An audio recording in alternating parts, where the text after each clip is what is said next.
Good evening, everyone.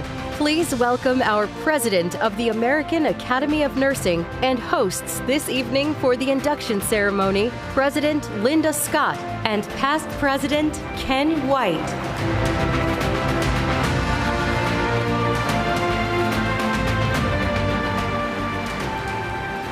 Good evening and welcome to the American Academy of Nursing 2023 induction ceremony.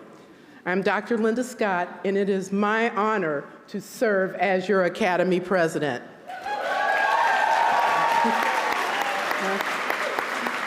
Earlier today, Dr. Ken White, the Academy's now immediate past president, and I transitioned the gavel. It has been my privilege to serve with Ken and watch his impact and influence create a more inclusive academy. As president of the Academy, it will be my priority to continue to amplify our efforts so that our fellowship's collective voice is made up of incredibly diverse expertise, perspectives, ideas, and nurses who serve the public locally and globally.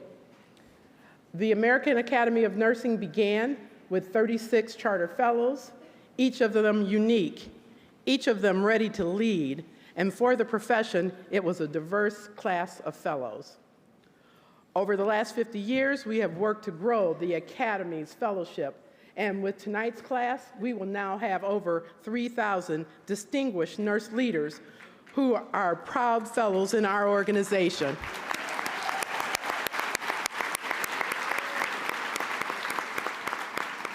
Ken and I look forward to co-hosting this truly inspiring evening where we recognize the power and persistence of exceptional nurses.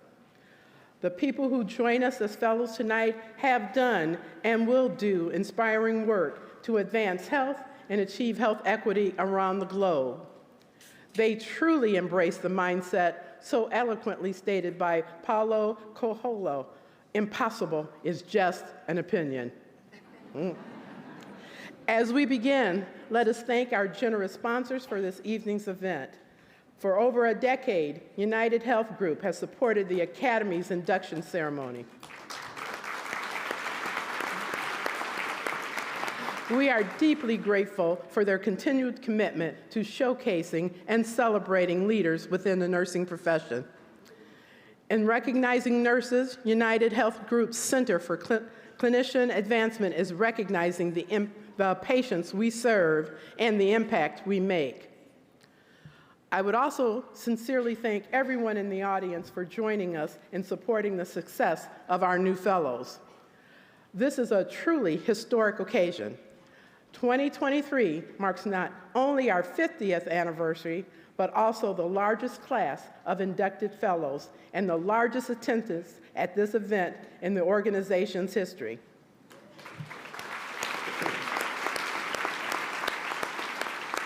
In this room are partners, spouses, children, family members, friends, colleagues, and mentors. When we celebrate each of these new fellows, we are also celebrating you. Without your support, they could not have achieved the change that they are being inducted for. We are grateful to have you here with us tonight and a part of nursing's rich tradition of honoring nurse innovators and trailblazers. To each of our new fellows, congratulations on your induction this evening. Each inductee is incredibly deserving of this honor.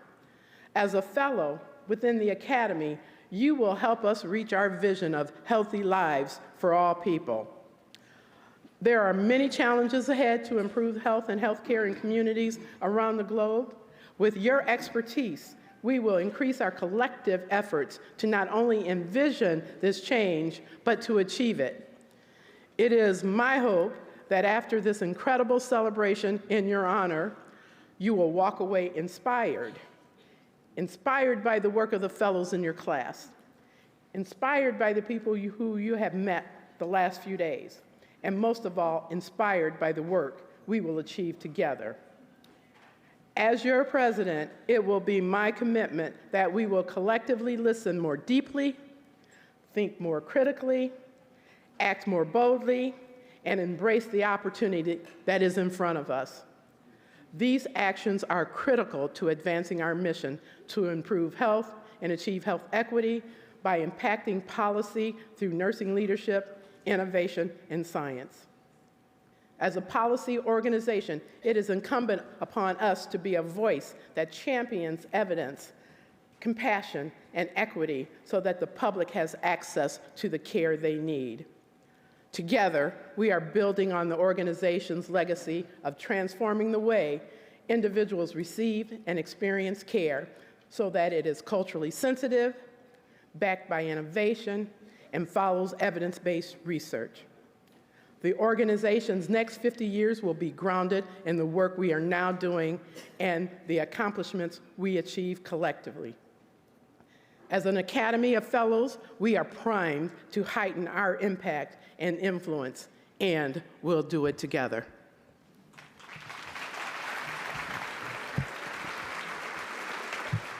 Tonight, we commemorate the achievements of 260 amazing nurse leaders who will be joining the Academy as fellows. Our newest fellows, yes. Our newest fellows represent 38 states, the District of Columbia, and 13 countries. Yes, the big deal. You will hear from our inductees in their own words how they have made a profound impact on the care provided to patients, the profession's influence on health systems, policies to improve health equity and quality of care, and educators who are making strides to prepare the next generation of nurses to lead the profession. We will also pay tribute to the visionary leaders who will become honorary fellows of our organization. Linda? Yesterday, we had the opportunity to recognize this year's 2023 Living Legends. We celebrated their remarkable contributions to health and healthcare and their ability to significantly amplify the voice of the profession. Dr. Janice Brewington, Dr. Pamela Cipriano, Dr. Martha Curley, Dr. Mary O'Neill Mundinger, Dr. Madeline Nagel, and Dr. Ade Niamanthi. To all of our living legends, those who are in the room today, those who we recognized last night, and those who have passed, thank you for your stewardship of all the profession and helping to leave a lasting legacy.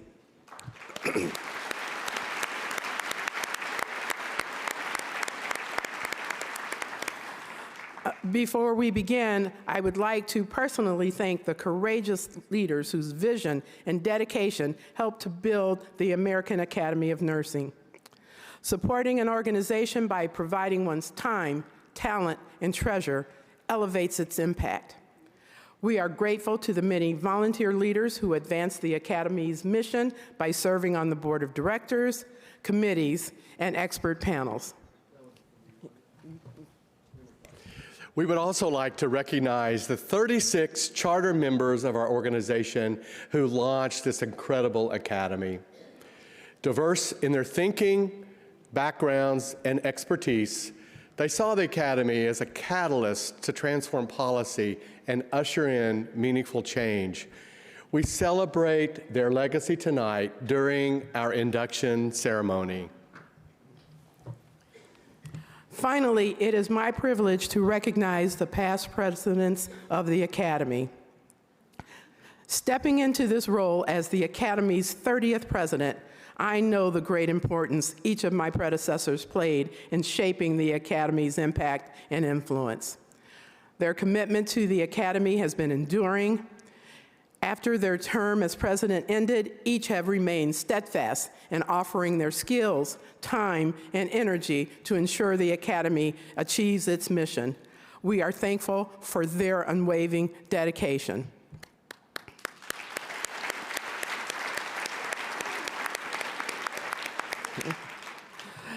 Before we launch into the festivities, I would like to ask my dear friend and colleague, Ken White, to honor 2 award recipients this evening. It was under his presidency that these incredibly deserving fellows were selected to be recognized. Thank you, Linda. Thank you, Linda. This is exciting. Are you ready for this? It is my privilege to honor this year's recipient of the Academy's Civitas Award. Started in 2003, this award recognizes an extraordinary individual who's dedicated their life to advancing and advocating for positive health system change. It is my honor to present this award to an individual who has demonstrated extraordinary dedication to advancing health and health equity in our nation. This year, that distinction goes to Representative Lauren Underwood.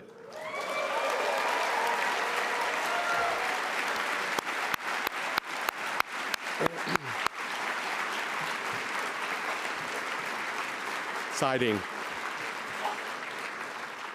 Representative Underwood serves Illinois' 14th Congressional District, and she is the first woman, the first person of color, and the first millennial to represent her community in Congress.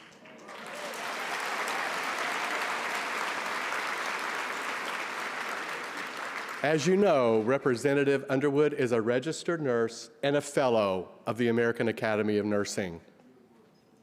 Representative Underwood is the embodiment of duty and commitment to her constituents and our country.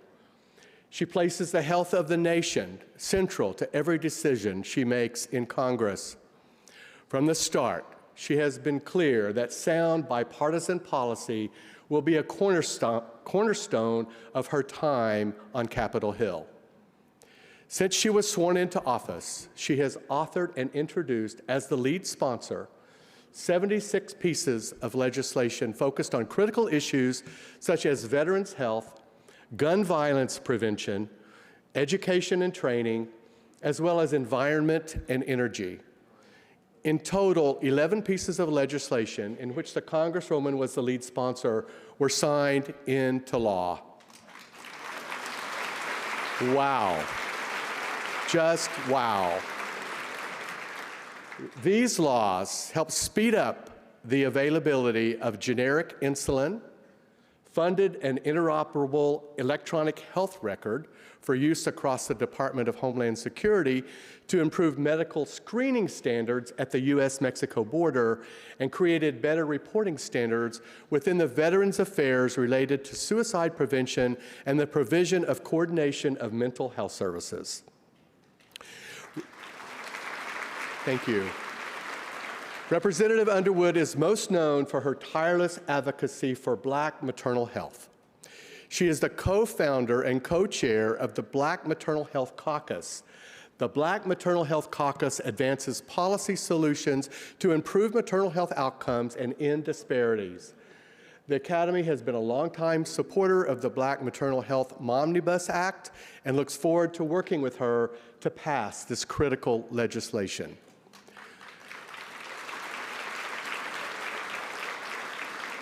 In 2023, Representative Underwood was elected to serve in a House leadership role as co-chair of the House Democratic Policy and Communications Committee.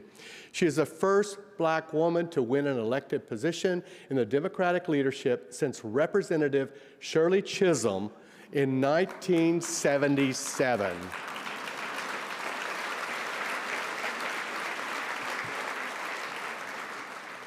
Prior to her election to Congress, she served as a senior advisor at the U.S. Department of Health and Human Services, helping communities across the country prevent, prepare for, and respond to disasters, bioterror threats, and public health emergencies.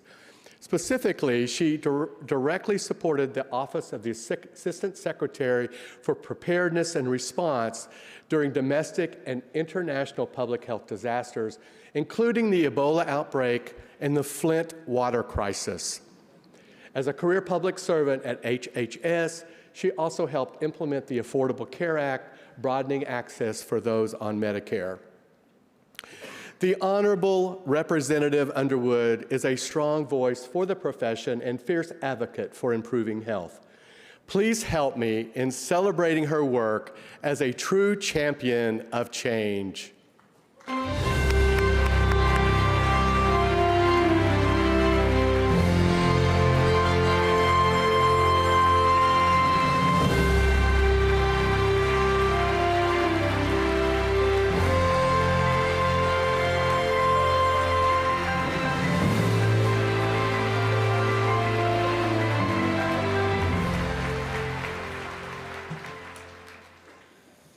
Well, hello, friends.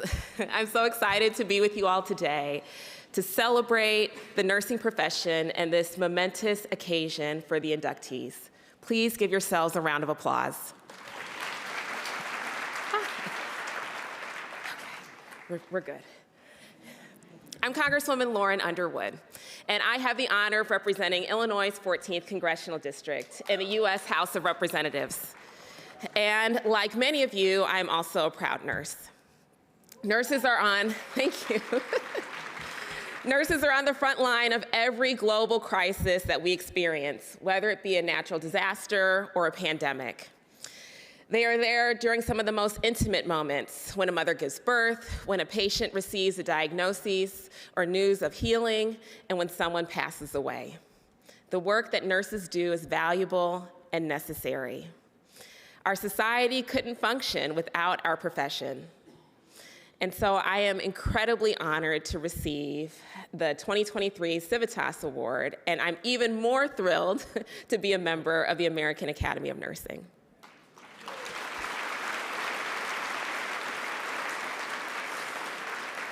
Thank you to every nurse here today for all the work that you do for our profession and around the world.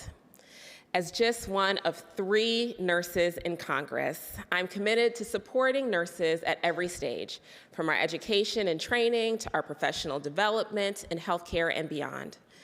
As a member of the House Appropriations Committee, I prioritize robust investments in the Title VIII nursing workforce development programs, which support our nation's schools of nursing, our nursing students, and our faculty.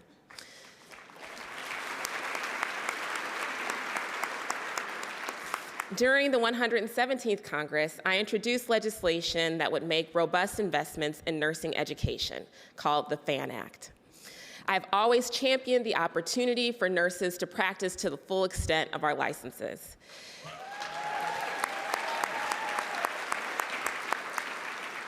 I'm a co-lead of the bipartisan ICANN Act, which would remove antiquated restrictions on advanced practice nurses under Medicare and Medicaid.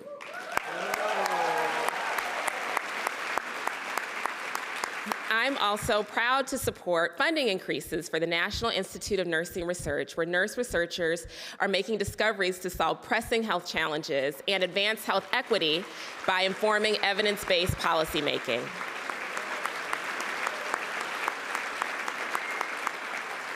My experience as a healthcare professional has been a driver for my work in Congress. I'm proud to serve as co-chair of the Black Maternal Health Caucus, and I am enthusiastic about the work that we are doing to ensure the passage of the Momnibus, a suite of 13 bills that comprehensively address our nation's maternal health crisis. The Momnibus is the most comprehensive legislation available to address the maternal health crisis. And notably, the legislation includes historic investments to grow and diversify our nation's perinatal healthcare workforce, including our perinatal nursing workforce, because I know that without nurses, it is impossible to end any healthcare crisis.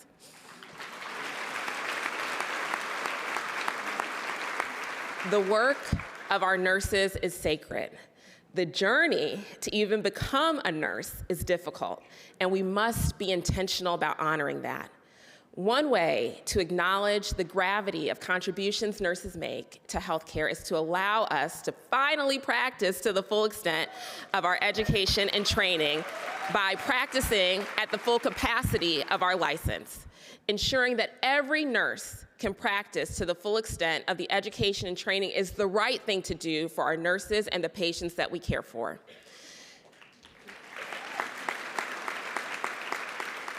Many of you have labored over long days and nights to ensure that you are capable of caring for your patients in an ethical and informed way, and that work deserves recognition.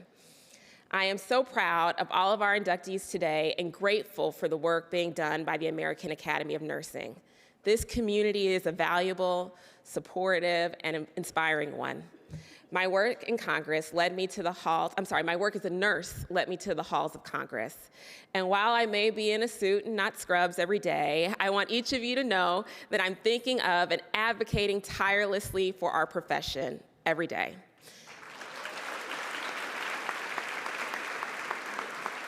I know the work that nurses do is essential, and it's my goal to ensure that policy and the laws of our nation reflects that. So I look forward to continuing this urgent work with you. Thank you again to the American Academy of Nursing for this prestigious award. Thank you all for your time, and take good care of yourselves. Congratulations.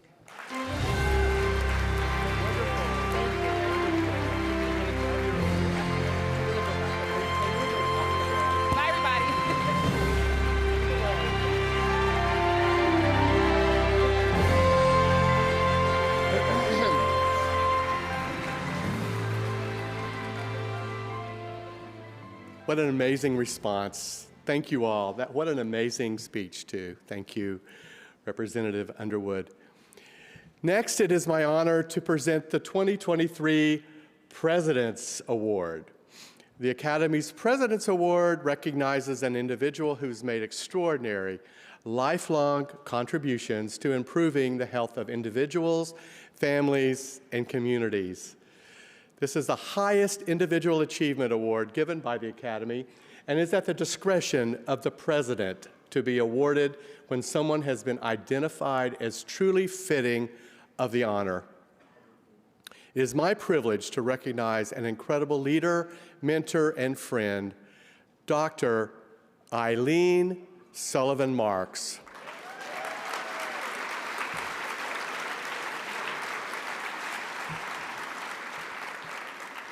Dean Eileen, as we lovingly call her, is the immediate past dean of the NYU Rory Myers College of Nursing and past president of the American Academy of Nursing. Over her remarkable 5-decade career as a registered nurse, she has led with conviction, communicated with passion, increased access to care, and ushered in permanent policy change. Dr. Sullivan Marks is highly regarded nationally and internationally for her expertise in the care of the older adult, and also her humanistic and interdisciplinary approach. To promote and sustain improved outcomes, Dr. Sullivan Marks is recognized for her background in medical and nursing payment models, as well as Medicare and Medicaid policy. She led the American Nurses Association's effort to establish the identification and valuation of nursing and advanced practice nurse work in the Medicare reimbursement payment models from 1992 to 2003. Dr. Sullivan Marks has built and sustained models of team care, including a private family practice, growing a program of all-inclusive care for elders, or PACE, from 75 persons to 525 persons in 5 years that saved the state of Pennsylvania 15 cents on the dollar in Medicaid funding, and launched numerous older adult team programs in academic centers as well as the Veterans Administration. Dr. Sullivan Marks has held senior level policy positions as a Health and Aging Policy Fellow from 2010 to 2012, and served as a senior advisor to the Center for Medicare and Medicaid Services established by the Affordable Care Act. In this role, she promoted the expansion and integration of PACE programs, ultimately leading to the PACE Expansion Act in 2015, which included persons under the age of 55 with disabilities. As Academy Fellows, so many of us recall the steady, pragmatic, and purposeful leadership Dr. Sullivan Marks displayed while president. It was during her tenure that the global community felt the impact of the pandemic. She ensured that the organization continued to be a voice for evidence, compassion, and equity. Dr. Sullivan Marks was a vocal advocate for the profession in local and national news coverage and provided calm throughout the storm. She also expanded our health equity and anti-racism vision following the murder of George Floyd, and as the Academy's past president, serving as commissioner to the National Commission to Address Racism in Nursing. Dr. Sullivan Marks truly is an icon in the profession. I want to make a comment about what happened in 2020. In 2020, I was president-elect working alongside Eileen, and in 2020, we were faced with what to do about our annual Academy Health Policy Conference. We had to pivot on a dime and decide what we were going to do. And what we did, with the cooperation of our wonderful staff, Suzanne Miyamoto, and Lighthouse Production, we decided to hold the 2020 induction ceremony in Eileen's house. Yes, Carl and I drove up to Pennsylvania, and we met the crew, the video crew, the sound crew, and we turned her house into a studio with many different wardrobe changes, scene changes, and over the course of 2.5 days, and I brought lots of food, she had lots of food, we had a lot of fun, but over 2.5 days, we did everything that we needed to do to tape in advance and record in advance the 2020 induction ceremony. That was the year we inducted everyone online.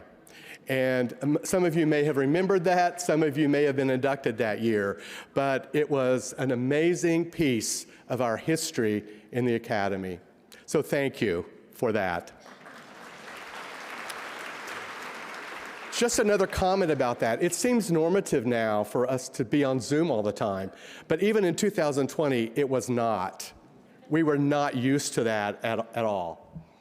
So Eileen, your accomplishments and leadership continue to be an inspiration to us all, and I am pleased to present you with the President's Award. Oh,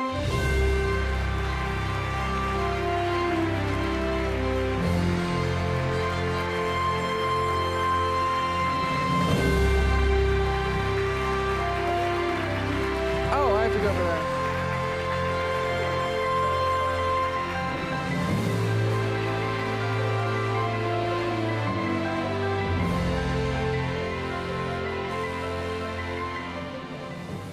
Thank you for that lovely reception. Now I feel like I'm on the right side, having both been online and backstage for a number of years. But it's, I'm very honored and privileged and grateful to you, Ken, as now my past president, and Linda Scott as my current president, and to the board and Suzanne Miyamoto and our team, AAN, who I feel are part of my personal family as we led the Academy through those very eventful times. You know, you have a strategic plan like we all did in whatever roles we were in, and then we were hit to pivot completely. And I thank all of the fellows during the time of COVID around the world, how wonderful you responded to the pandemic and continue to respond and to lead. All of you have done just such fabulous work, and that gave a lot of spirit and a lot of courage under our wings at the Academy to know that we could then show the world what nurses could do in an organized way. And there was a great deal, as you can imagine, that the Academy was involved with. But we were also involved with it through our relationships. And during this particular meeting, our golden anniversary, I am struck by the level of intimacy that nurses have with one another, and our families who are here and friends who are with us, who've been with us through all of our nursing careers and will be with us. But it's how we know one another, and why we love this meeting so much is part of it is about living our lives with each other and when we come together. And that truly is what's important for how nurses come to be. We expose our vulnerabilities to one another, our strength, and of course, our humor. So in my personal thank yous, I want to highlight a few things. You noticed in my bio that my first nursing experience and education was at the Hospital of the University of Pennsylvania. We saw evidence of that great school, founded in 1886, last night when Pam Cipriano, a graduate of the same school, had her cap on stage. And we have two other living legends from that school, Shirley Chater and Ruth Liebig. So it was a wonderful beginning of nursing. And on the first day that I entered school and went to my assigned dorm room, I met my longtime best friend, Darlene Bickley, now Anderson, and her boyfriend then, now her husband, 54 years ago this September, and they are here in the audience tonight. Please stand. There they are, back there. And her, of course, her daughter, Kate, who is a Penn nurse, a graduate Penn nurse, is here as well with her husband, Lou Ventura, who is Martha Curley's project manager. So it's all a family affair. I want to thank, of course, all my family, my cousins, my sisters, who kept me with a great sense of humor throughout COVID. Not that it's funny, but they thought I looked funny on TV, so they would call and tell me about how my makeup wasn't straight or blah, blah, blah. Why'd you wear that? So. And then personally, here in the audience is my first son, Harry, and his wife, Courtney, who is a part of that first private practice we had. He was a baby. I had him. He used to run around, or I used to not run too much.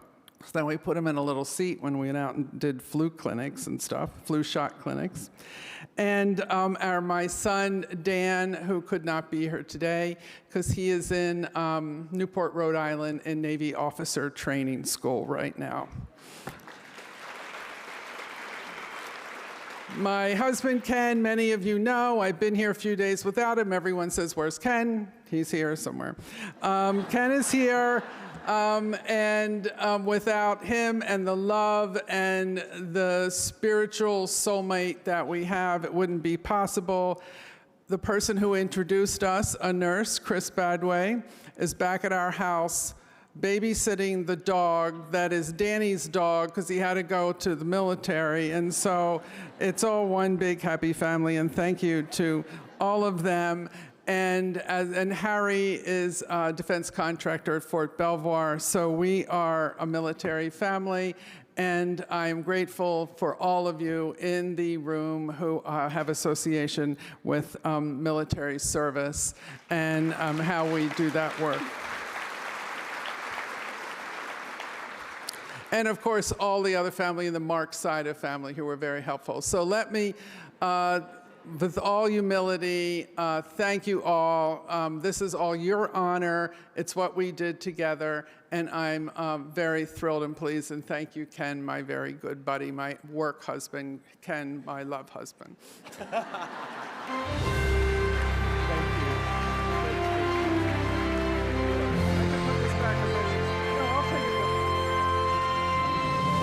Now it's time for Linda.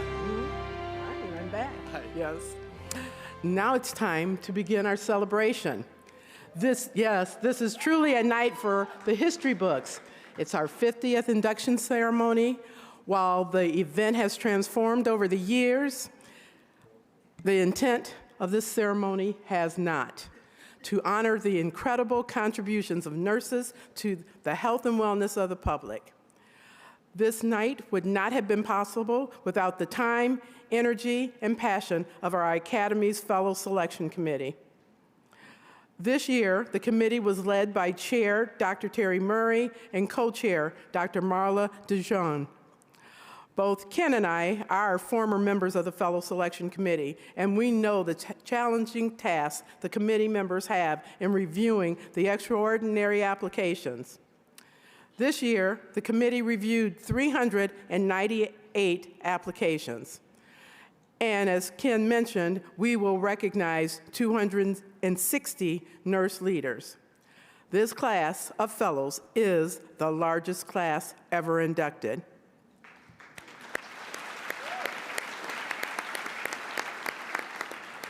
This year, the Academy Board of Directors were proud to accept the names of these talented experts who serve in an array of positions and demonstrate significant impact, affirming their status as fellows in the American Academy of Nursing.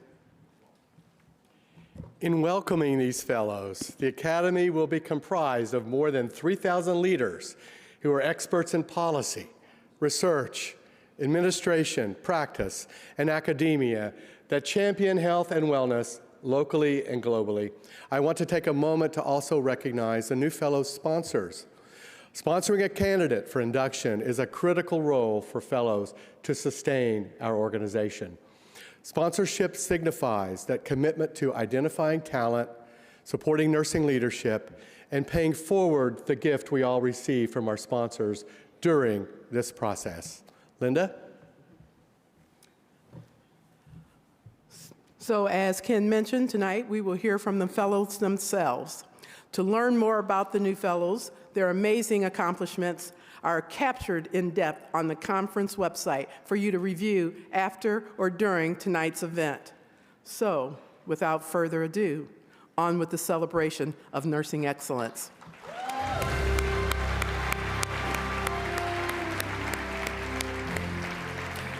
Our first fellows to be inducted tonight join us from the state of Alabama.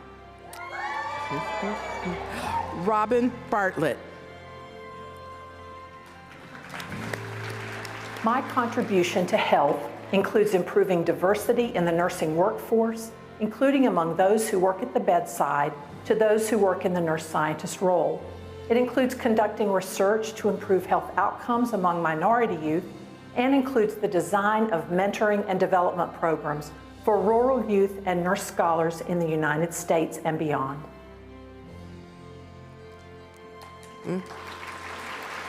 Suzanne Fugger. Profession, psychiatric nurse practitioner, certified addictions nurse. I have cared for and treated individuals with psychiatric and substance use disorders across my lifetime. There is no health without mental health.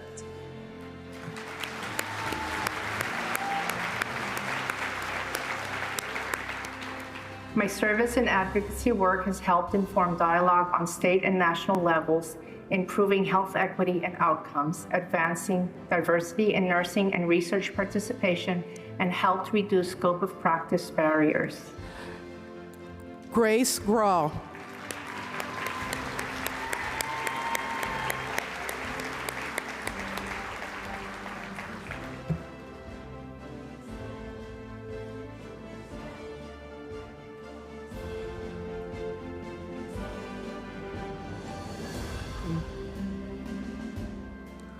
Lindsay Harris. Through my work in advocacy efforts at both the state and federal level, I help to improve health outcomes and access to care, leading over 100,000 nurses in the state, amplifying the nursing voice, reaching over 1.3 million in the media, and influencing federal health policy. From the state of Arizona, Heather Ross. As a policy practitioner, applied researcher, and educator, I've advised public officials, secured legislative victories, and built sustainable localized programs to expand access to health research and care around the world. Most importantly, I teach my students how to engage with community leaders and policymakers to innovate and solve complex societal problems. Robin Schaefer. My contribution as a multi-state association executive combines leadership, lobbying, and advocacy to influence nurses as health policy change agents, improving scope of practice and access to care. In the transition to practice area, I created and lead a collaborative program between multiple academic and practice partners to improve practice readiness in senior nursing students. From the state of Arkansas, Amy Hester. I improve health through the development of patient safety programs for both falls and pressure injuries that reduce falls by an average of 40%, injuries by an average of 60%, and pressure injuries by over 40%. From the country of Australia, Raymond Chan. My research and leadership has contributed to a better understanding of the needs of cancer survivors, how we can best address these needs, and how we can change practice and policy to improve outcomes at an individual, organizational, and system levels. Robin Clark. I am proud to be internationally recognized for my groundbreaking work pioneering research on the most effective care of vulnerable and underserviced populations with cardiovascular disease, including women, the elderly, rural and remote residents, individuals with low literacy, and Aboriginal and Torres Strait Islander people. Yaron Hendricks. My program of research focuses on the development and implementation of novel models of care delivery for patients with cardiovascular conditions, based on the concept of integrated care. My work has led to a paradigm shift in care delivery and policy, and underpinned by international guideline recommendations, the integrated approach has demonstrated improved clinical and patient outcomes, as well as a reduction of the burden on the healthcare system. From the country of Belgium, Dimitri Beckman. Over the past 15 years, my research has focused on advancing wound care, including pressure injuries, incontinence-associated dermatitis, and skin tears. As a leader in major European and global wound associations, my goal is to enhance patient well-being, patient safety, and to improve healthcare worldwide. From the state of California, Shadika Majid. My contributions are discovery of new knowledge and translation of scientific evidence into practice. I contribute to the national goal of decreasing health disparities by increasing the diversity of nursing workforce and increasing nursing representation in medically underserved communities. Kawana Baptiste Brown. The most significant contributions to health that I have made are in service and advocacy. My work addresses health disparities and promotes equity in underserved communities. Through intentional efforts to eradicate racism in nursing, I empower organizations to combat systemic racism and foster inclusivity. Dale Beatty. My professional impact has been guided and informed by Watson's Unitary Caring Science, focusing on enhancing nursing practice, healthcare wellness, and advancing the nursing profession at the state, national, and international levels. I look forward to further supporting the American Academy of Nursing's mission and strategic priorities to transform health practice policy through human caring philosophy. Lee Galuska. My contributions to nursing and health have focused on meaning and joy in nursing practice and the development of leaders who make joy possible.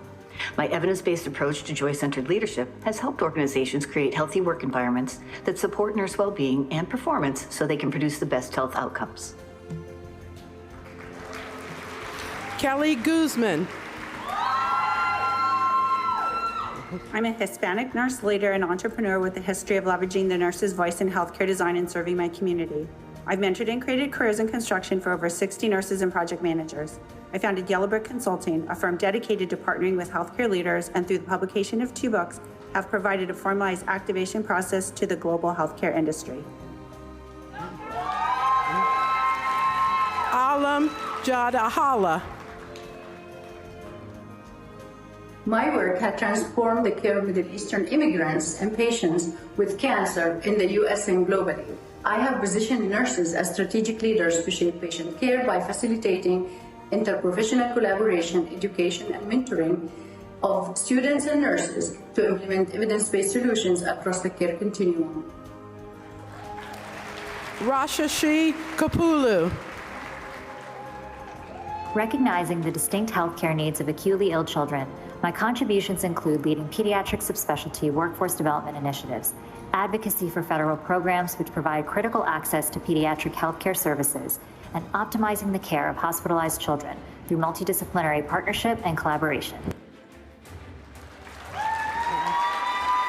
Soo Jun Lee. My contribution is through my research and education focusing on the health and safety of worker populations. My research demonstrated the significant role of policies in improving workplace programs for injury prevention and contributes to improving physical and psychosocial work environments and safe work practices. Paul Leon.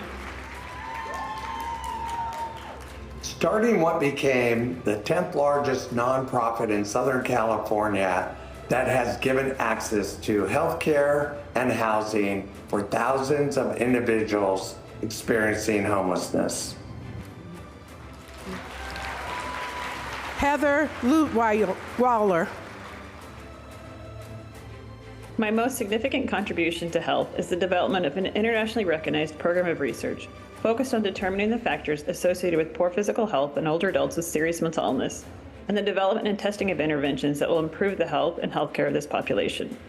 My work is serving as a guide for programs internationally and supporting advocacy for legislation to improve the health of persons with serious mental illness.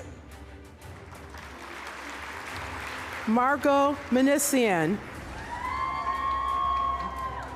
I studied causes for preterm delivery and preeclampsia, and I helped young mothers manage postpartum hypertension to help avoid emergency room visits in the short term. And then I help them get screened and diagnosed so that they can avoid cardiovascular disease in the future, so that they will be dancing well into their 90s. Cassandra Monroe. Through my program of research, I created, validated, and implemented a pressure injury risk assessment scale, resulting in practice changes and improved patient outcomes in perioperative settings worldwide. I am fulfilling my divine destiny to affirm prevention does not stop when the procedure ends, and together we will get rid of hospital-acquired pressure injuries. Jerry Nutor. My significant contributions to health are to advocate for nurses and quality healthcare at the United Nations, and also to start an annual interdisciplinary health conference in Africa. Thank you. Melissa Ryder Deemer. I'm a leader in patient care access, care transitions, throughput, in APR and billing. My fast neuro and transitional care models have improved patient access and reduced readmissions across organizations. I'm a published pioneer supporting telehealth legislation and the first APR and DISERV impact group in the Western USA. Ali Tayeb. My sustained contributions on veterans' healthcare have led to the public awareness of millions of disenfranchised veterans, has led to changes in state and national policies, and has created multiple platforms to disseminate information regarding care of our service members, veterans, and their families.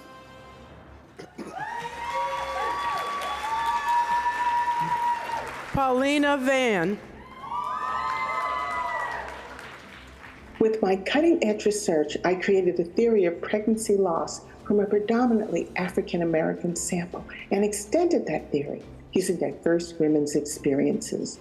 30-plus international research groups used my model to inform their studies, impacting care innovations for bereaved mothers, and education initiatives for healthcare providers. Michelle Williams. My nursing career focuses on infrastructure and human-centered design to transform health systems, the built environment, and nursing and research practice.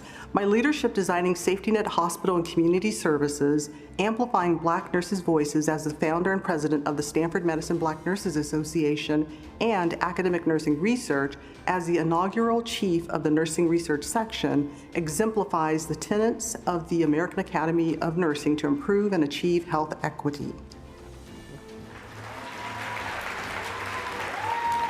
From the country of Canada, Barbara Osto. My contributions are twofold. I'm a global human rights champion for persons with albinism through the development of an international interdisciplinary research policy network, and as one of the key international members in the development of the Planetary Health Education Framework, recognized as a foundational document for planetary health. Megan Austin. My most significant contributions to the profession of nursing have been through my research and teaching in the areas of perinatal, maternal, family, and global health nursing. My expertise in feminist post-structuralism has enabled me to examine equity, diversity, and inclusion within nursing. Sylvian Brousseau. My significant contribution in governance and policy is dedicated to advocacy and political engagement in all areas of nursing practice. It is an honor to assist my colleagues in the development of new opportunities to shape innovative workforce policy, quality and safety care grounded in social justice. Susan Jack.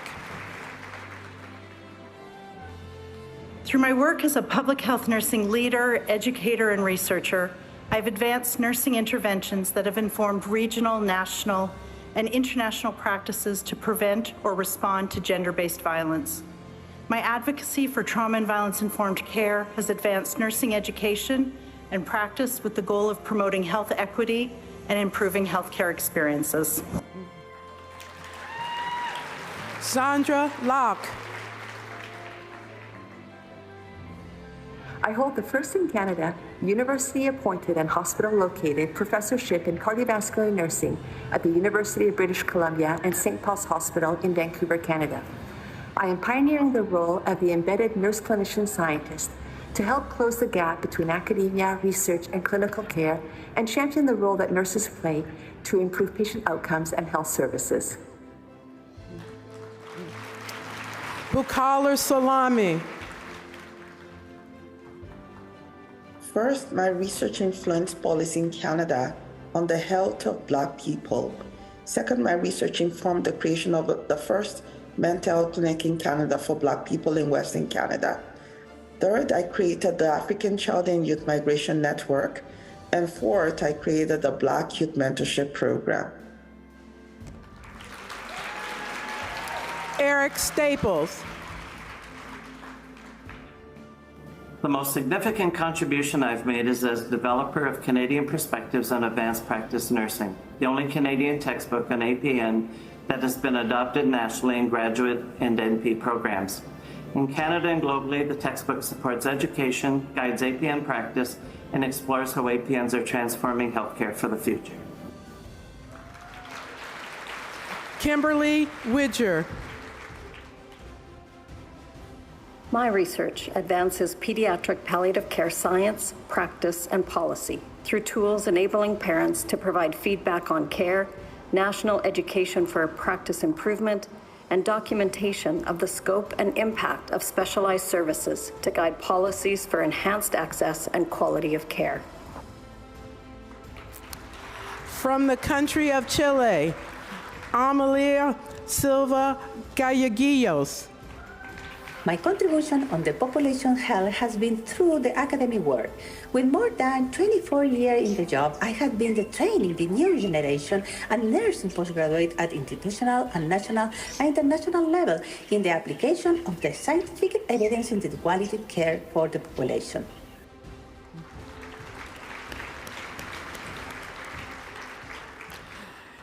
each year, the Academy's board receives nominations for honorary fellowship.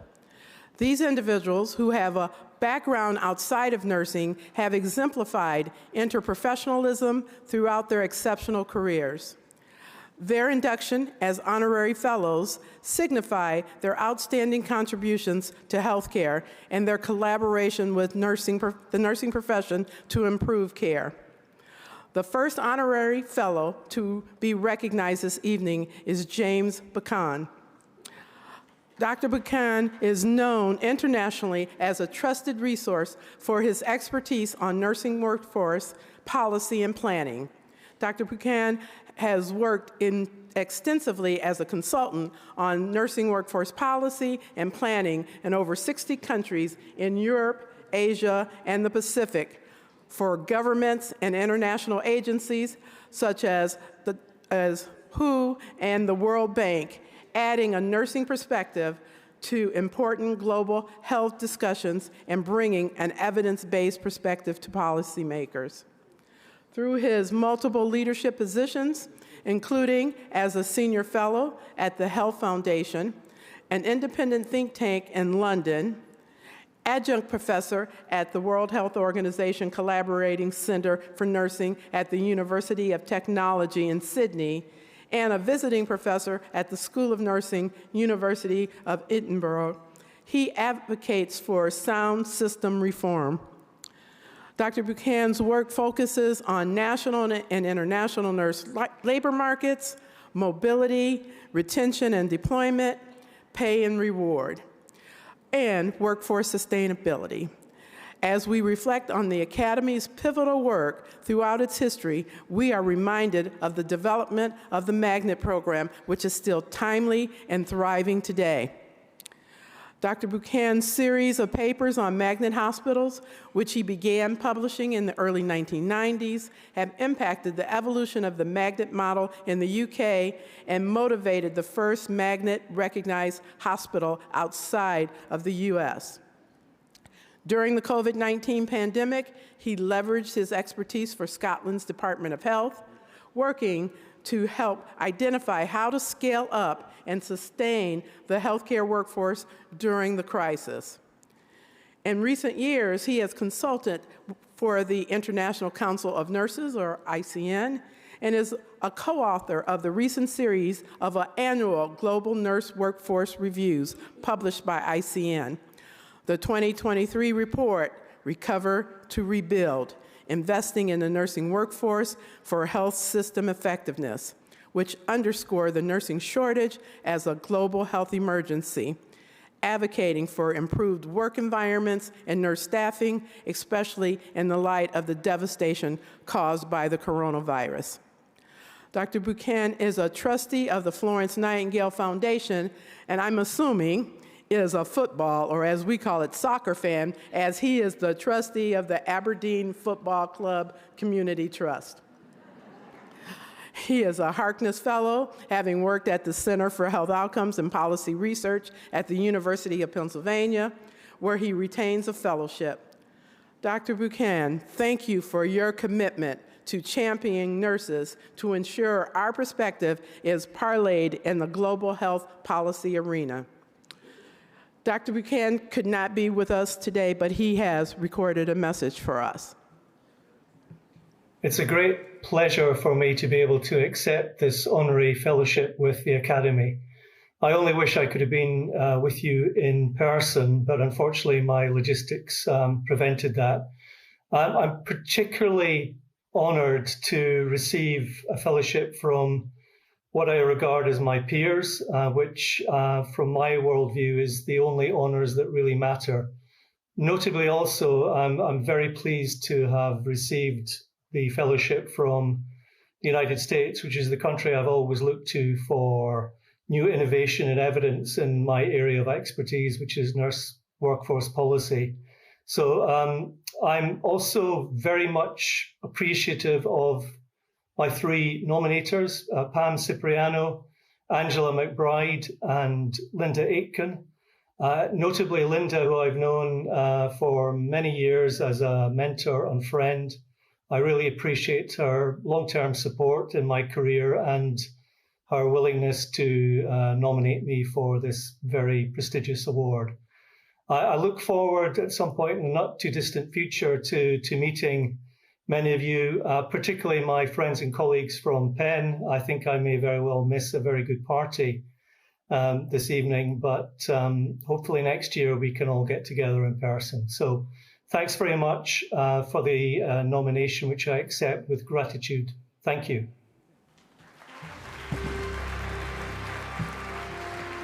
From the country of China, Yangji Chen. The most significant contribution to health that I have promoted the development of palliative care in China. Through my hard work, the aspects of research, practice, education, and policy in palliative care have been developed relatively quickly. Suwen Feng. Through our research, a platform incorporating screening, prevention, and home-based management for pelvic floor dysfunction was developed and widely applied in clinics, through which thousands of women received systemic assessment and targeted intervention. Jijiang Feng. My contribution to healthcare is that I have served as the Vice Chairman of the China Nursing Quality Alliance and the President of the Nursing Branch of Non-Public Medical Institutions, and focus on the areas of nursing informatics, quality indicators, and quality improvement activities in China. Xiehua Fu. I've been committed to meeting the needs of nurses and patients, helping nurses get professional achievement, reducing malpractice, improving patients' quality of life, disseminating nursing researches and innovations, and so on. Thanks. Wenhui Jiang. My contribution to health is to promote chronic illness management and aging health, as well as prepare a large number of graduates to be nursing educators and clinical specialists. Jingfen Jin. My contribution has shaped the emergency nursing care in China, including setting the standard for emergency triage, constructing a system for nurse specialist training, and enhancing nursing leadership to improve the quality of nursing service. Qingyan Li. Through innovative care delivery model, our goal is to improve cardiovascular health outcomes and patient quality of life. At that time, we are committed to provide evidence-based care that follow best practice and guidelines for cardiovascular disease prevention and management. Ruiling Li. My name is Li Ruiling, a professor at the School of Nursing, Hunan University in China, and I am a member of the Nursing Teacher Steering Committee of the Ministry of Education of China. Patients and persisters are my permanent field of the nursing profession. Yanjin Liu. My contribution has been to promote the transformation of the nursing models and the development of nursing education in China, conduct research on stroke and orthopedic care to improve patients' experience and clinical outcomes. I will continue to explore in the future. Yankun Liu. Most significant contribution to health I have made is to identify the adverse effects of the traditional Chinese postpartum practice of doing the mass on women's health. Jinkai Luo. My contributions have improved the transformation of health policy into nursing practice. I led international and domestic assistance to promote public health and healthy China initiative construction, promoted international development of health accuracy and services. Biyu Shin. To promote precision medicine in the clinical management of pain, my main contribution has been conducting multi-omic studies to explore pain-related biological markers and validating the effectiveness of traditional Chinese medicine in pain intervention. Kuizin Chen. I'm a professor from Zhejiang Chinese Medical University in China. I'm very pleased to become a new fellow of AAN. My research focuses on integrated Chinese and Western medicine in chronic disease management. I'm dedicated to improving people's health and promoting a higher level of nursing education. Hua Sun. I am honored to be a part of AAN. I will follow the mission of AAN and strive to contribute to the health class in the field of the integrated Chinese and Western nursing by research and education.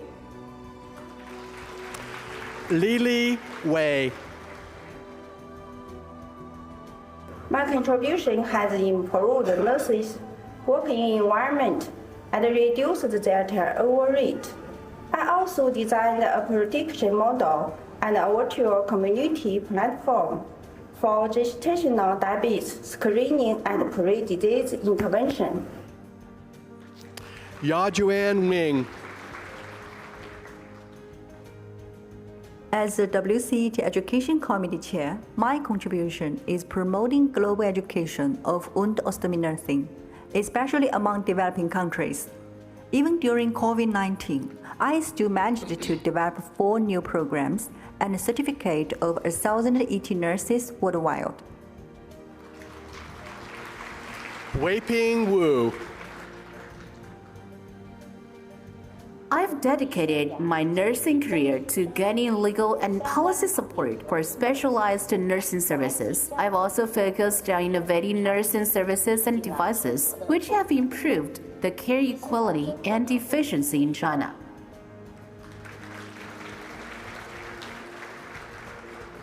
Qian Zhao. My primary contribution has focused on promoting the development of nursing informatics and disseminating nurse-driven innovation in clinical practice, such as the risk prediction and prevention of pulmonary aspiration to improve the quality, efficiency, and access of healthcare. Xiaohua Jie. Through my research and over 40 years of nursing work, I contributed to stroke and emergency care. I lead research projects and improve healthcare results. Chen Su. During my over 30 years of working in nursing, I've been committed to promoting educational reform and enhancing the educational level of nursing staff, thereby providing high quality of clinical care and improving patients' outcomes. Jiao Yuan Yan. My main contribution in nursing education and research, as well as patient safety. I hold a nursing research course with self-compliant textbooks and conducted the research on patient safety. Bing Qiang Yang. With nursing knowledge and AI technology, I focus on mental health promotion and suicide prevention among social media users and young people in the community. Now we can provide mental health services with an AI-based platform to improve health of people with mental distress. Lily Yang. My significant contributions to health were promoting international exchanges and establishing an integrated nursing professional development and education model with a mobile app to develop nurses. Huijun Zhang. My contribution to health is to go to remote mountainous areas many times to provide free medical consultation for the elderly. And at the same time, I'm also committed to the integration of medical and nursing care so that the elderly can enjoy their lives at home. Yinping Zhang. My contribution has actively improved higher nursing education, evidence-based nursing, and health policy making. I have pioneered research on maternal and child nursing, instrument development, and interdiscipline, such as osteoporosis epidemiology and artificial intelligence nursing. From the state of Colorado, Catherine Battaglia. I developed a national research program devoted to expanding access to care for our sickest veterans. My research accelerated the adoption and spread of care coordination and case management interventions that improved health outcomes, leading to national practice and policy changes. Renee Battier. My contribution has focused on the measurement of perioperative nursing impact through the development of the standardized perioperative nursing language. Through volunteer and leadership roles, I've worked to advance perioperative safety through the increased development and use of evidence-based practice and culture of safety principles in promoting excellence in perioperative care. Catherine Casey. Through my survey design work, I have contributed to graduate nurse well-being, retention, and resiliency.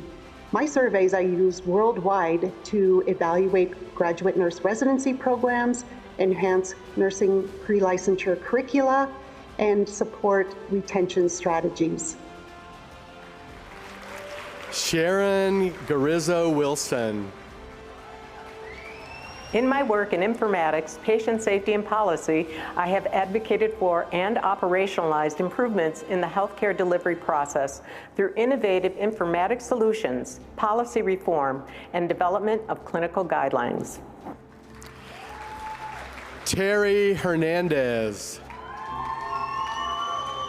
My research focuses on nutrition during pregnancy and infant growth patterns.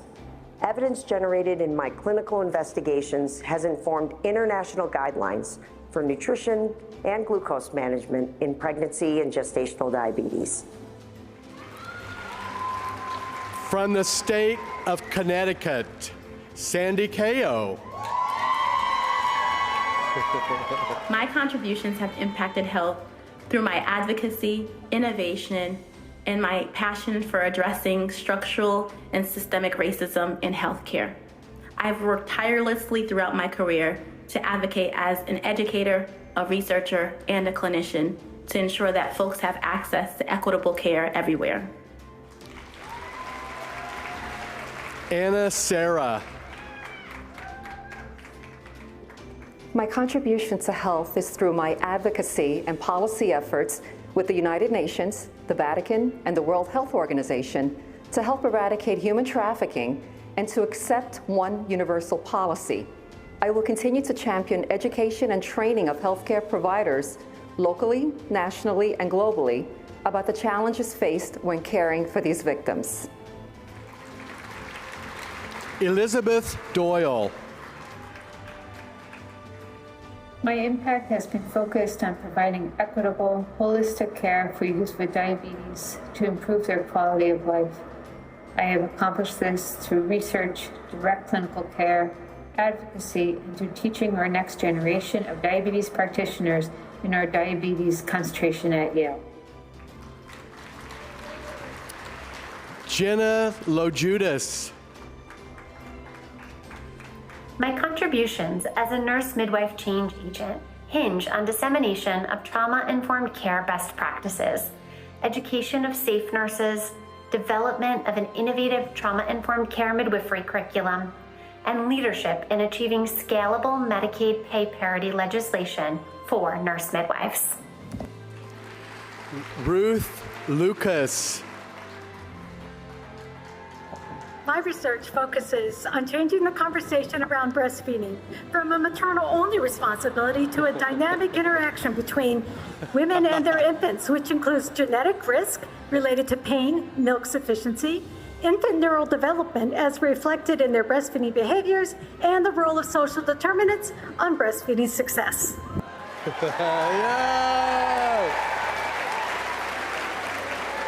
Zhao Ni. Through my work and the interface of nursing and digital health, I have successfully improved healthcare access and delivery in resource-limited settings, particularly among populations at high risk for cardiovascular disease and HIV/AIDS. Monica Ordway. My program of research has been community-based and raised awareness of the importance of sleep health as an under-recognized and an understudied pillar of health in early childhood. Recognizing that up to 40% of children under the age of 4 years have sleep deficiency and that ethno-racial sleep health inequities emerge before 1 year of age, I led the development of a tailored sleep health intervention for early Head Start programs. Hermine Pagosian. My contributions have been from a program of research focused on racial and ethnic disparities in lung cancer screening use, improving cancer survivorship care, and understanding the impact of social networks and connections on tobacco use and cannabis use. Louise Reagan. My research led to the development of a diabetes survival skills self-management training intervention that increases access to diabetes survival skills and self-management to enhance health equity and health outcomes for persons transitioning from prison to the community. Linda Roney. My contributions are grounded in a commitment to improving the care of injured children in the U.S. and globally. As an advocate, educator, and nationally recognized expert in pediatric trauma nursing, my impact includes research, clinical practice, service, testimony to federal and state agencies, and leadership for improving nursing care for injured children. Ina Williams. Throughout my life and career, I have been committed to the promise that individuals can achieve their highest potential when given the opportunity to do so. These efforts have resulted in collaborating with colleagues to design a national patient safety goal on health equity, funding scholarships for underrepresented minorities, mentorship and education of nurse leaders, and a pipeline program for high school students. From the District of Columbia, Chien Chin. My most significant contribution to health is leading high-impact and scalable solutions in education and workforce development with an equity, diversity, and inclusion lens. As a minority Asian and male nurse, I am passionate in developing a culturally attuned nursing workforce while advocating for the unique needs of our diverse patients, communities, and staff. Vernell DeWitty. My sustained and ongoing contributions have increased the nursing workforce diversity as one strategy to improve health and health equity of our nation. Evidence is strong of the impact that a more diverse healthcare workforce has upon the health of populations. Heidi Maloney. The opportunity to work with veterans living with multiple sclerosis over the past 18 years so that they could lead their best and healthiest lives with optimism and hope is a contribution for which I am proud. Carolyn Padovano. Enhancing population health equity during a pandemic for 8.5 million residents within the DMV area with 25 local health departments and a multidisciplinary team of 1,500 emergency responders representing 60 different cultures using nursing-centric models and technologies to improve patient care has been my most significant contribution. Larry Simmons. My contribution has impacted health both nationally and globally, having been focused on nurse educator certification. Having excellent teachers in nursing programs impacts student nurse development of excellence in nursing practice, and those graduates will then have a direct impact on the health of populations. Ann Dirth Williams. Through my leadership in health equity, I've made several significant contributions. I was awarded a $15 million grant to address diabetes prevention in metropolitan Baltimore. During the pandemic, I led a mass vax site where our team administered nearly 250,000 vaccines in 100 days. And most recently, I lead our global health initiatives to foster inclusive health for people with intellectual developmental disabilities.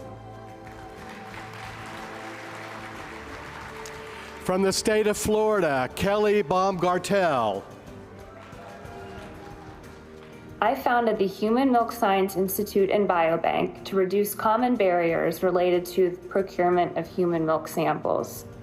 The creation of this biobank was informed by myself, but also other nursing scientists, to ensure that lifestyle factors, for example, stress and sleep, are measured and available for scientists. Trudy Gaylord. I am a health disparities nurse researcher whose major contributions have been the dissemination of findings that characterize African Americans at high risk for type 2 diabetes, cardiometabolic syndrome, and healthy aging among culturally diverse adults. Lisa Scarton. My most significant contributions has been in reducing health disparities for American Indians and other persons with type 2 diabetes and type 2 diabetes-linked cancers. I have developed innovative, culturally informed interventions and work with tribes using their EHR data to predict cardiometabolic risk factor controls using machine learning techniques to inform tailored individual and system-level interventions. Lada Thiem Wong. Through my community-based research, I lead interdisciplinary teams to promote healthy aging, prevent falls, and improve healthcare access for older populations, especially for those who live in low-income settings and who live in low-income countries. From the state of Georgia, Christina Calamaro.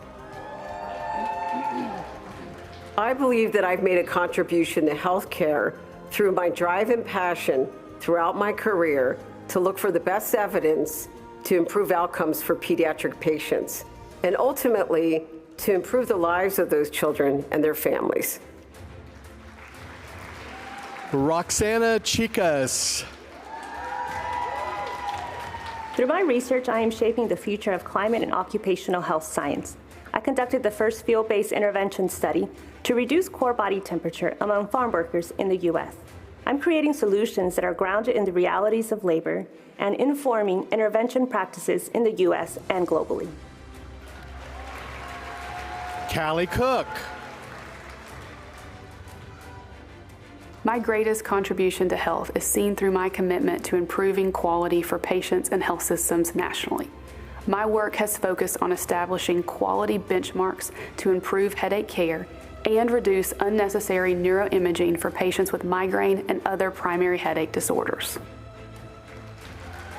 Sarah Edwards.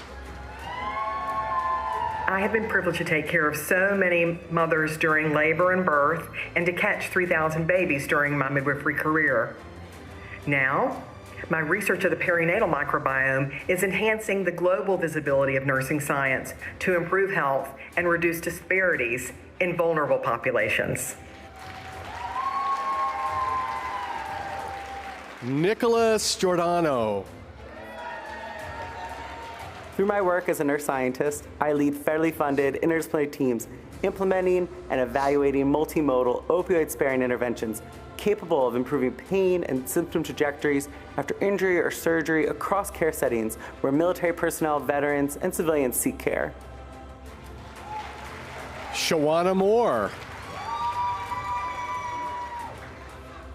As a health equity policy leader for the women's health and gender-related population, my greatest contribution has been ensuring this population receives access to equitable health care, including reproductive health care. Through my national efforts, I've addressed systemic barriers such as racism and promoted inclusive healthcare practices. Kelly Wiltsey Nicely. My career has focused on facilitating the inclusion of underrepresented racial and socioeconomic groups in anesthesia and increasing access to care in rural and underserved communities. My research addresses the association between intraoperative opioid administration and both new onset chronic pain and post-surgical opioid use disorders.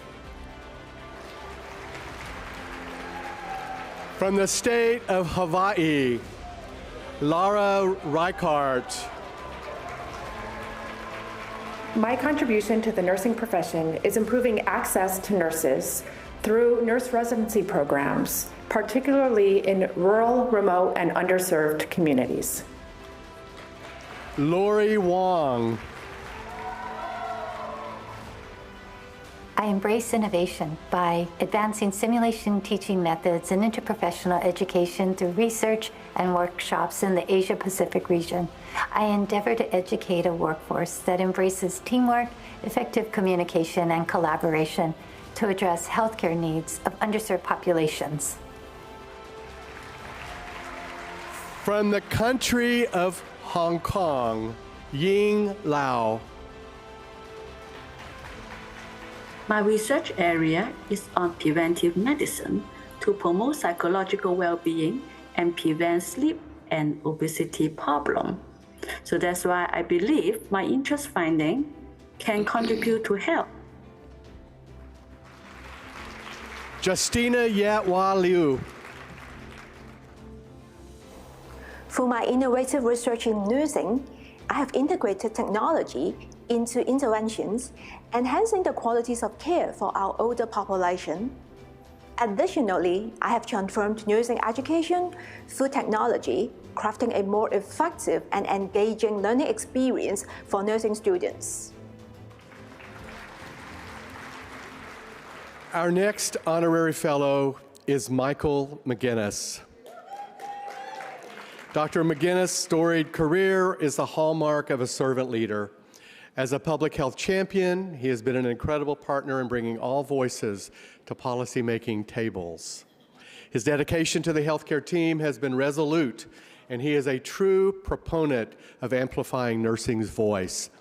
Dr. McGinnis has long recognized the critical importance of nursing in health outcomes and has established many partnerships throughout his career.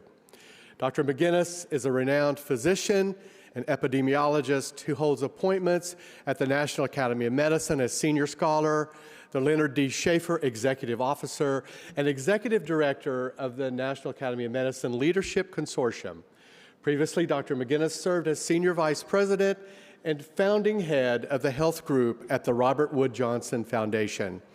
Using his expertise in disease prevention and health promotion, Dr. McGinnis held appointments as Assistant Surgeon General and Deputy Assistant Secretary of Health at the U.S. Department of Health and Human Services, holding continuous policy leadership responsibility beginning in the late 1970s and lasting nearly 20 years into the mid-1990s.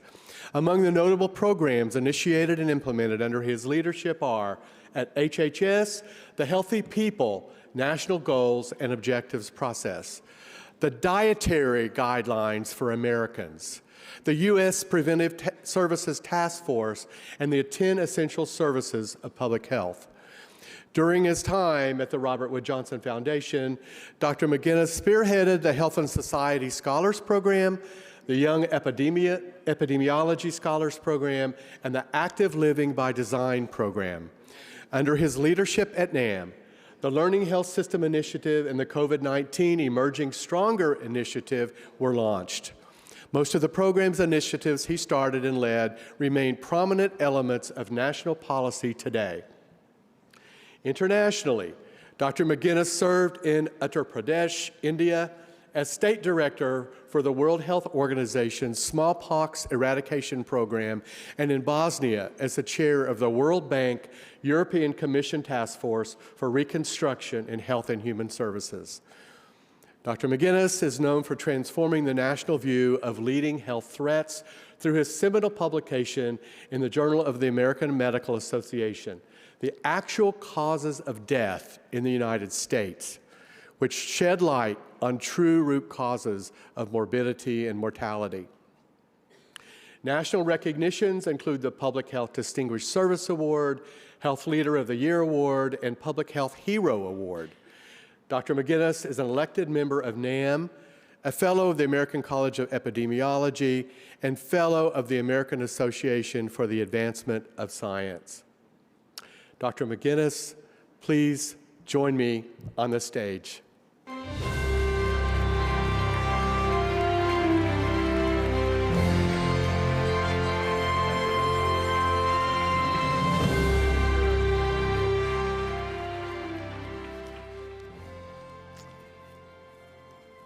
Thank you very much. It was interesting, I should say, to listen to that wonderful and far too gracious introduction, but I want to point out an omission, and that is that I'm also a fellow of the American Association of Nurse Practitioners.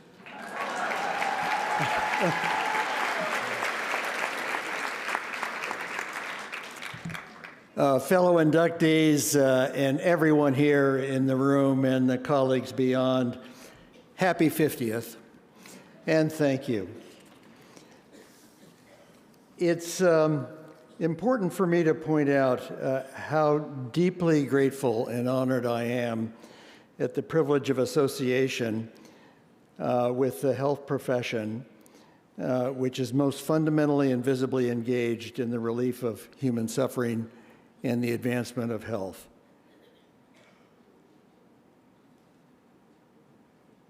There's no question that, as Dean Eileen mentioned, in many ways, nursing is a family affair. And for me, that's certainly true. At least it feels like it every day of my life in so many ways. For me, that means that beyond your societal impact, the personal relations that motivate us in everything we do are so important, and none is more important in that respect than the 50 years, should I say that, Linda? that I've known Linda Sarna as a wonderful friend and colleague who also introduced me to Dean Eileen, and to my other nominee for whom I'm very grateful, or nominator, Rick Ricciardi, who I worked with in government and was inspired in government by his incredible service. So thanks to each of the three of you for nominating me. And it's typical, these individuals, of so many nurses who have been important influences and guides in my life. Those in my training, like Linda Donaldson and Joanne Lynn, who pulled me out of more predicaments than I really should acknowledge, and taught me most of what I knew and learned about medicine, at least at that time. Those in my professional life, like Curtis Griffith and Sue Hassmiller and Mary Wakefield and Sheila Burke and Tony Villarreal, and I'm going to get in trouble if I go on to talk about too many other individuals, because as I look in the audience, I see a number of you who thank you for all the assistance that you've given me in my work and continue to. I also won't name all of the 80 nurses and Academy members like Mary Mundinger, who are members of the National Academy of Medicine, or the National Academy of Medicine emerging leaders such as Jing Wang of Florida State University, but they are also out there making a very big difference. To be sure, there are some really fabulous physicians who have educated and inspired, but they are substantially outnumbered by nurses. Thank you.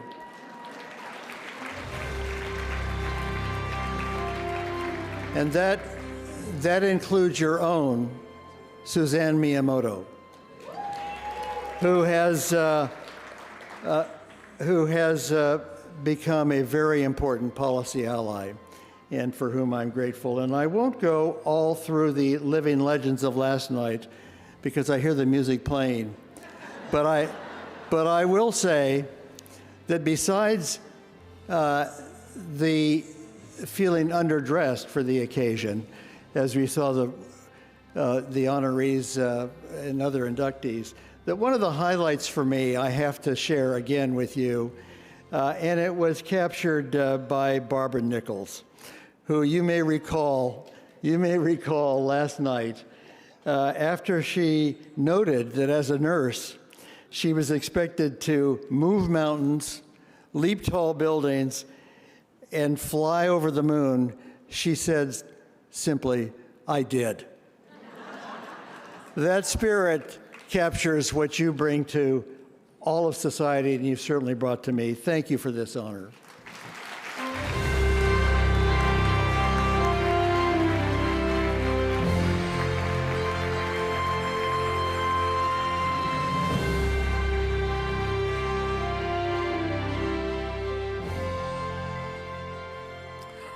From the state of Illinois, Yolanda Coleman. I have impacted health through practice, service, education, and research. My enthusiasm continues to motivate me to make substantial contributions in nursing and healthcare. My vision as a leader is to uphold high-quality care through access, cost, and delivery. I have served as a role model, and I will continue to serve our future. Melinda Earle. My impact is visible when a nurse leader I have taught, led, coached, or mentored transforms an organization, speaks up in the boardroom, contributes to policy development, or transcends systemic barriers to healthcare equity and social justice. Frances Gerbasi. My contribution is the successful transition of nurse anesthesia programs to award doctoral degrees. As a result, nurse anesthesia is the first and only APRN role to transition all of its programs to award doctoral degrees for entry into practice.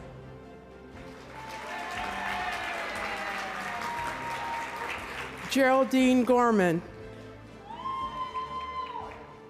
I thought my background in English might be a hindrance to nursing, but Mary and McDermott disagreed.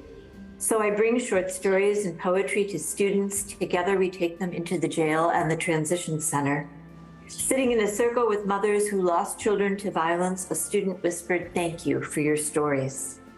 The humanities illuminate our commonality and our wholeness. Mary Harper. Nursing professional development, or NPD, my passion, is a specialty that improves the practice of healthcare professionals to promote population health. My research and influence have transformed NPD practice, provided evidence of our impact on patient outcomes, and enhanced our ability to build and strengthen a competent workforce.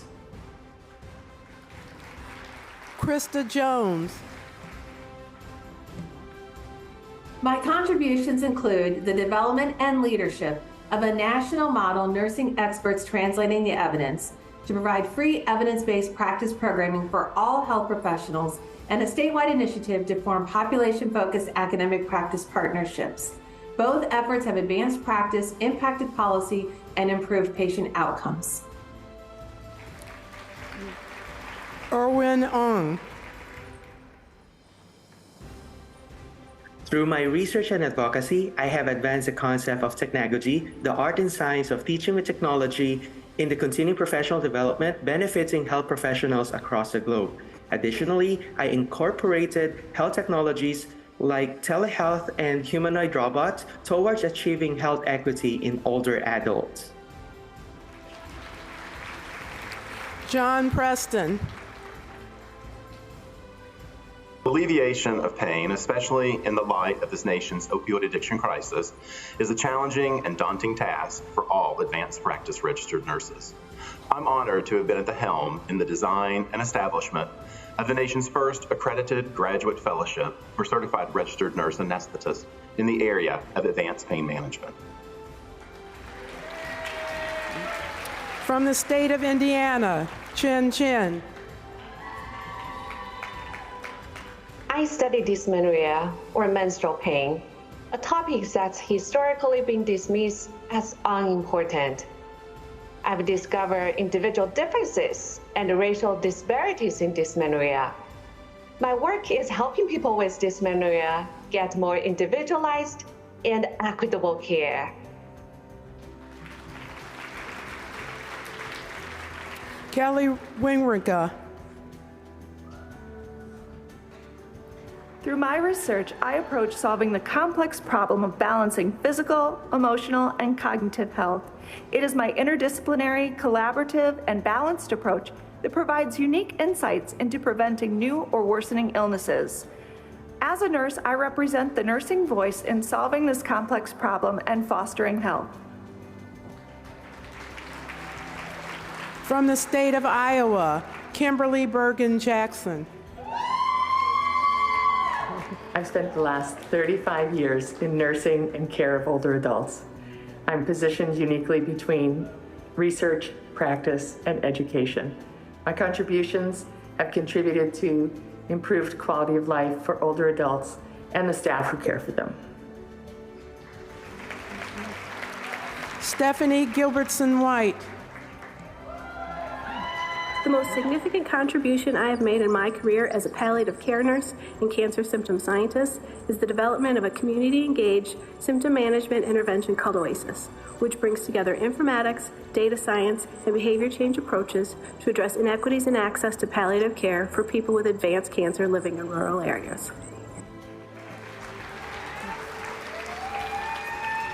From the country of Israel, Odeya Cohen. My research and policy efforts empower healthcare professionals during emergencies and advance technology, leading to more resilient and healthier communities. From the country of Japan, Tomoko Kusama. I impacted healthcare by improving system of radiation safety in Japan and abroad through education, research, and policies. Also by launching the first nurse practitioner education in Japan to improve the health outcomes.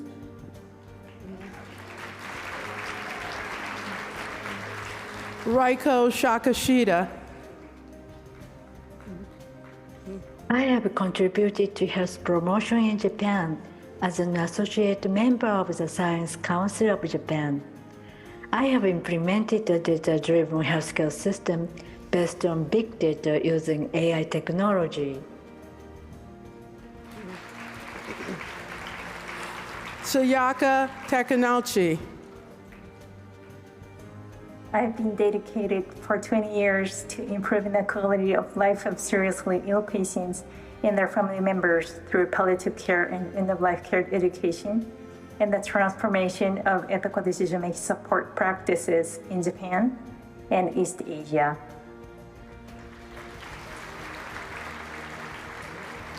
Noriko Yamamoto Matani. I have impacted people's health by empowering formal and informal care providers. My research has promoted awareness about the significant value of care acts, and such awareness has encouraged those who engage in the challenging task of caring for others. From the state of Kansas, Donna O'Malley. My career is dedicated to promoting safe, stable, nurturing relationships as an important vital sign between infants and their caregivers. My work focuses on supporting the unique health and social needs of vulnerable families. As nurses, I believe we can lead the way toward health equity. From the state of Kentucky, Judy Gotzi. Our original research on the brand image of nursing revealed significant gaps between how nurses see themselves currently as caring helpers and their most desired image, which is influential leaders. This international work is helping to drive transformational change championed by the voice that all nurses are leaders, every single one.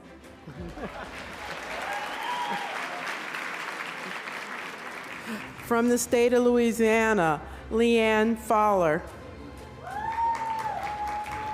I impact health through leading advocacy and education initiatives that diversify the nursing workforce, create safe working environments for nurses and all clinicians, and advances health equity for medically underserved and underrepresented communities. Amelie Oye.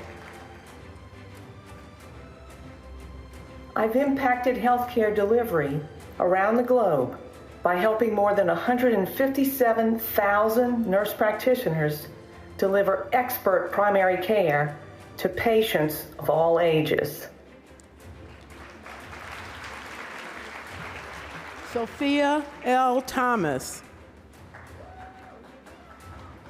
The most significant contributions I have made have been through my multiple elected and appointed leadership positions through which I have impacted health policy and access to care, as well as health disparities for patients. And I've improved the visibility of the NP role in the public area, as well as with policymakers. From the state of Maine, Teresa Clifford. For 3 decades, my commitment to peri-anesthesia nursing practice has allowed me the ability to influence practice standards, support clinical nurses, and provide patient quality care nationally, locally, and internationally through education, publication, and leadership. Jennifer Morton. Through my work in translating the best available evidence into novel programming, positive health outcomes have resulted with at-risk groups, including immigrants and refugees and survivors of interpersonal violence. Additionally, this work has been transformative in preparing nurses and other members of the interprofessional team into caring for society's most vulnerable while also improving health equity. From the state of Maryland, Oriana Bodette. Innovation is the catalyst and keystone between our profession's past and future. I've been working to scale the innovations of nurse innovators and nursing innovation nationally, with passionate partners across education, practice, industry, and policy to advance the health-centered innovations from across our profession. My sincere belief is nurses will create solutions to some of the greatest challenges of our time. Lori Edwards. As a public health nursing leader and educator, I have been very fortunate to work in collaboration with many partners to make a profound impact on the health of communities.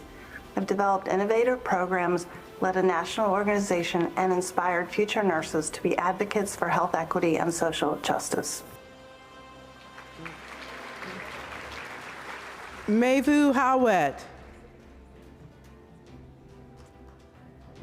My contribution is in nursing education and protection of vulnerable children. I have grown programs to address the workforce shortage and led revision of curricula, including the move to competency-based education. My work to protect vulnerable children led to improved care of breastfeeding families and communities at risk for toxicant exposure. Michelle Conjon.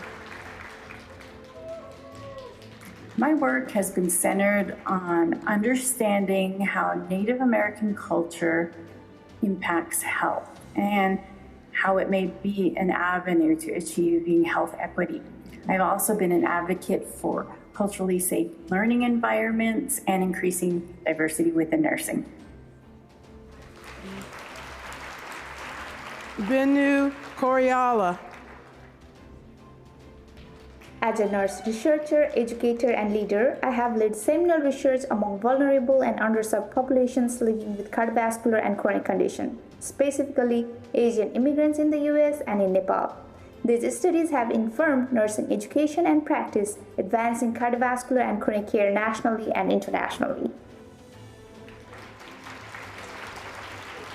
Kathleen McGraw. Through my thought leadership as a nurse informaticist, my significant contribution has been to use my expertise in clinical and information technology to address digital transformation imperatives. These imperatives include advocating for our healthcare workforce through the use of data and analytics to promote provider enablement, consumer engagement, and cognitive computing to support a learning health system.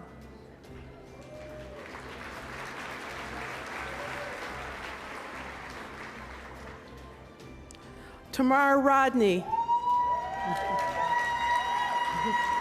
My contributions to nursing research includes the identification of biomarkers for post-traumatic stress disorder, and my clinical work as a site mental health nurse practitioner has been nationally recognized for serving families with substance use disorders.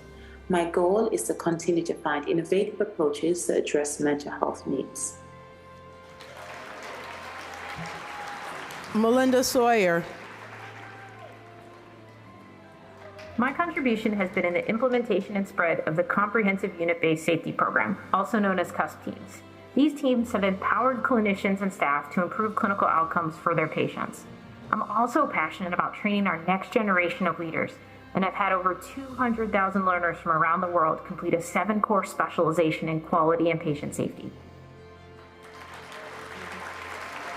Janet Selway. My primary contribution is the work I've done to foster the early development of state and national nurse practitioner advocacy organizations. My influence on policy initiatives has led to the removal of practice barriers, which improves consumer access to care.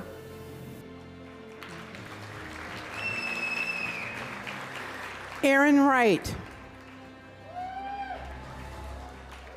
I'm an assistant professor at the Johns Hopkins School of Nursing and a practicing certified nurse midwife. My area of expertise involves amplifying ethics and resiliency within the nursing profession.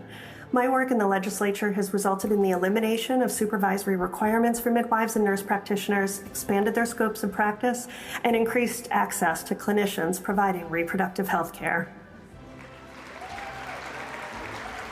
From the state of Massachusetts, Gabrielle Abelard. As CEO of one of the first NP-owned multi-site community mental health clinics in Mass that provides intensive in-home family system and outpatient services for persons with mental illness. As an educator and nursing leader, I influence healthcare policy and champion several innovative national academic programs that resulted in expert clinicians, preceptors, and nurse entrepreneurs throughout the U.S. Vanessa Batista. My impact has been through practice, education, and scholarship. I have attended to the suffering of many children living with life-limiting illnesses. Through education and curriculum development, I have advanced the skills and knowledge of hundreds of palliative care nurses. I've disseminated my work through publications and presentations and shared my knowledge nationally and internationally.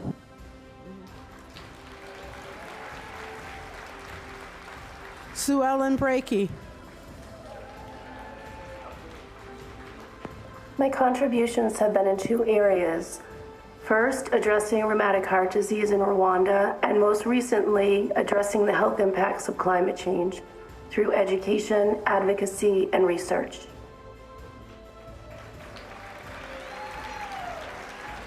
Lucinda Canty. My contributions to health is influencing how nurses and nursing students think about race and racism. Through my research, teaching, clinical practice, and the arts, I demonstrate ways that nurses can address racial disparities in maternal health. Thank you. Nancy Gaden. I have contributed to the national debate on nursing ratios by developing a model to predict impact on access. Using my safety net hospital as an example, I calculated the number of patients that we would be unable to serve, which shaped the public debate in Massachusetts. As states across the country have examined ratio legislation, Massachusetts state leaders have shared my predictive model. Rebecca Hill. My most significant contribution to health is the increased recognition of tongue tie, a common yet understudied oral anomaly. I have influenced provider knowledge on topics such as infant growth and development and breastfeeding success and duration. My research has resulted in practice changes, development of protocols, and the betterment of health for women, infants, and their families.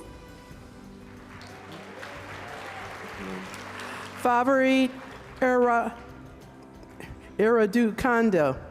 My contributions to health and healthcare center the power of community knowledge and protective cultural practices in promoting health, joy, and well-being for Black birthing people and addressing maternal health disparities. I'm also a strong advocate for decolonized and justice-centered collaborations. Brenda Morse. I advance equitable pain care for children with complex conditions, ensuring that their families are valued as essential members of the care team.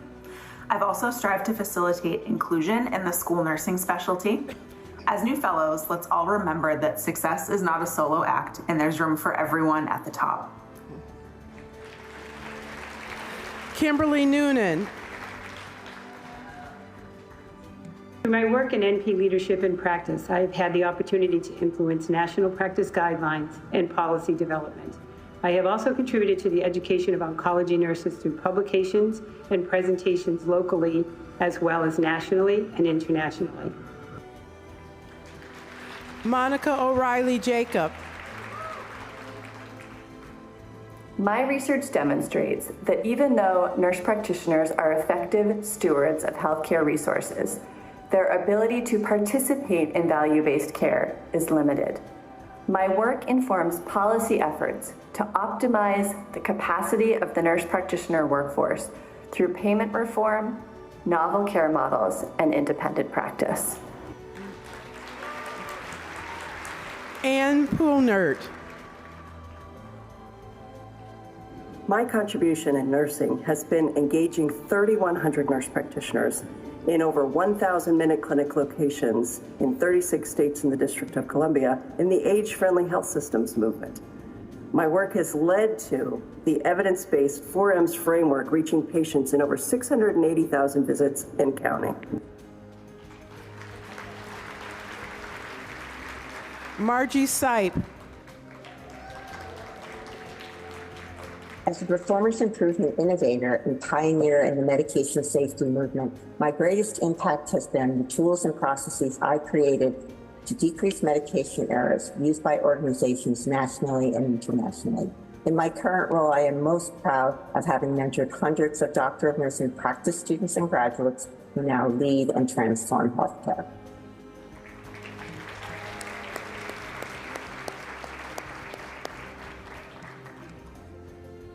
Margaret Sullivan. Through my research and practice, I work to center the voices and perspectives of immigrants, people with precarious immigration status, and people who experience homelessness.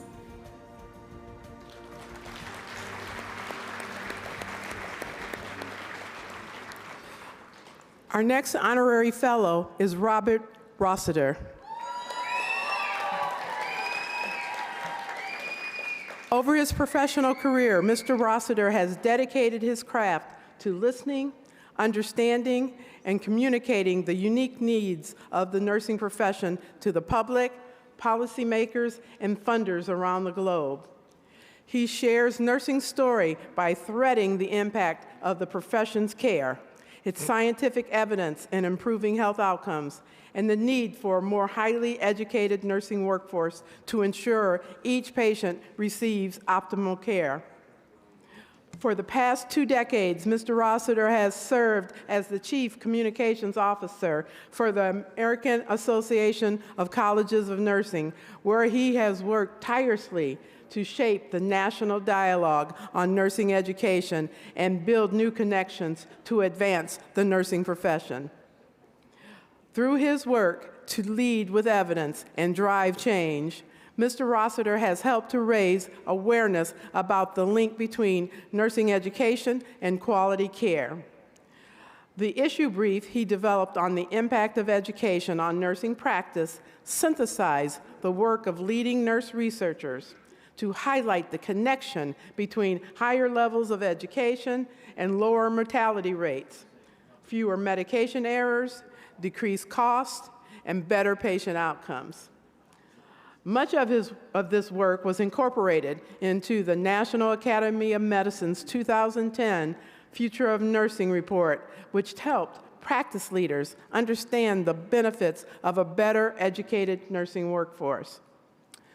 Mr. Rossiter has played a critical role in shaping AACN's landmark documents over the past 20 years, including the RAM report on the DNP by 2015, Advancing Healthcare Transformation, A New Era for Academic Nursing, and more recently, the Essentials, Core Competencies for Professional Nursing Education. In addition to co-authoring more than 24 articles for leading nursing journals, he has written extensively on the need for elevating the nurse faculty role, supporting PhD nursing education, differentiating nursing terminal degrees, and providing more federal support for schools of nursing. Mr. Rossiter seeks out new opportunities to benefit the profession and establish strategic partnerships. To support the pipeline into nursing, he led the work to launch nursing's first centralized application service, that is Nursing CAS, and the formation of the Graduate Nursing Student Academy, which now serves more than 10,000 master's and doctoral students. He was instrumental in linking AACN with Jonas Philanthropies, which resulted in more than a decade of collaboration and over $10 million in support for doctoral prepared faculty, researchers, and leaders. Mr. Rossiter is particularly adept at brokering partnerships with corporate entities.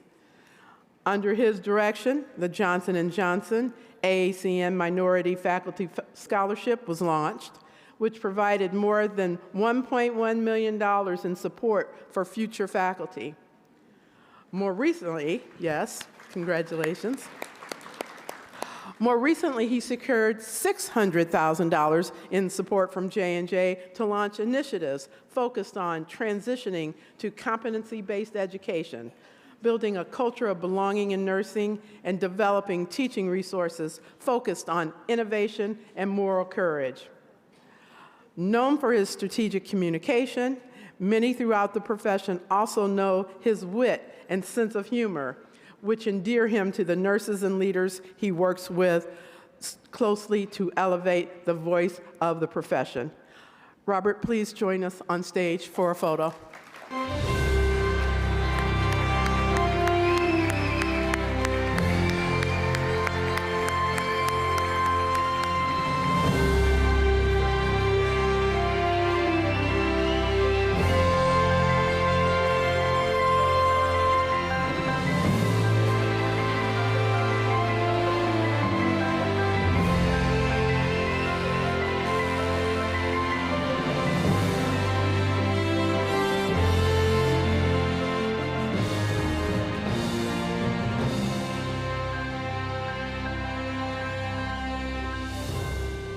From the state of Michigan, Gay Landstrom. My contribution has impacted people across 28 states.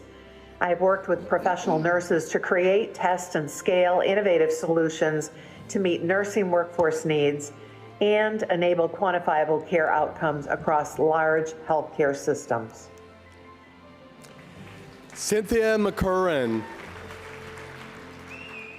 Seeking to influence the education of nurses, I have assumed positions of leadership in universities and in the American Association of Colleges of Nursing. As a national leader, I have made substantive contributions to advance transformational change in nursing education, changes that will have a lasting impact on health by promoting academic practice partnerships, a shared vision for the profession, and a practice-ready workforce.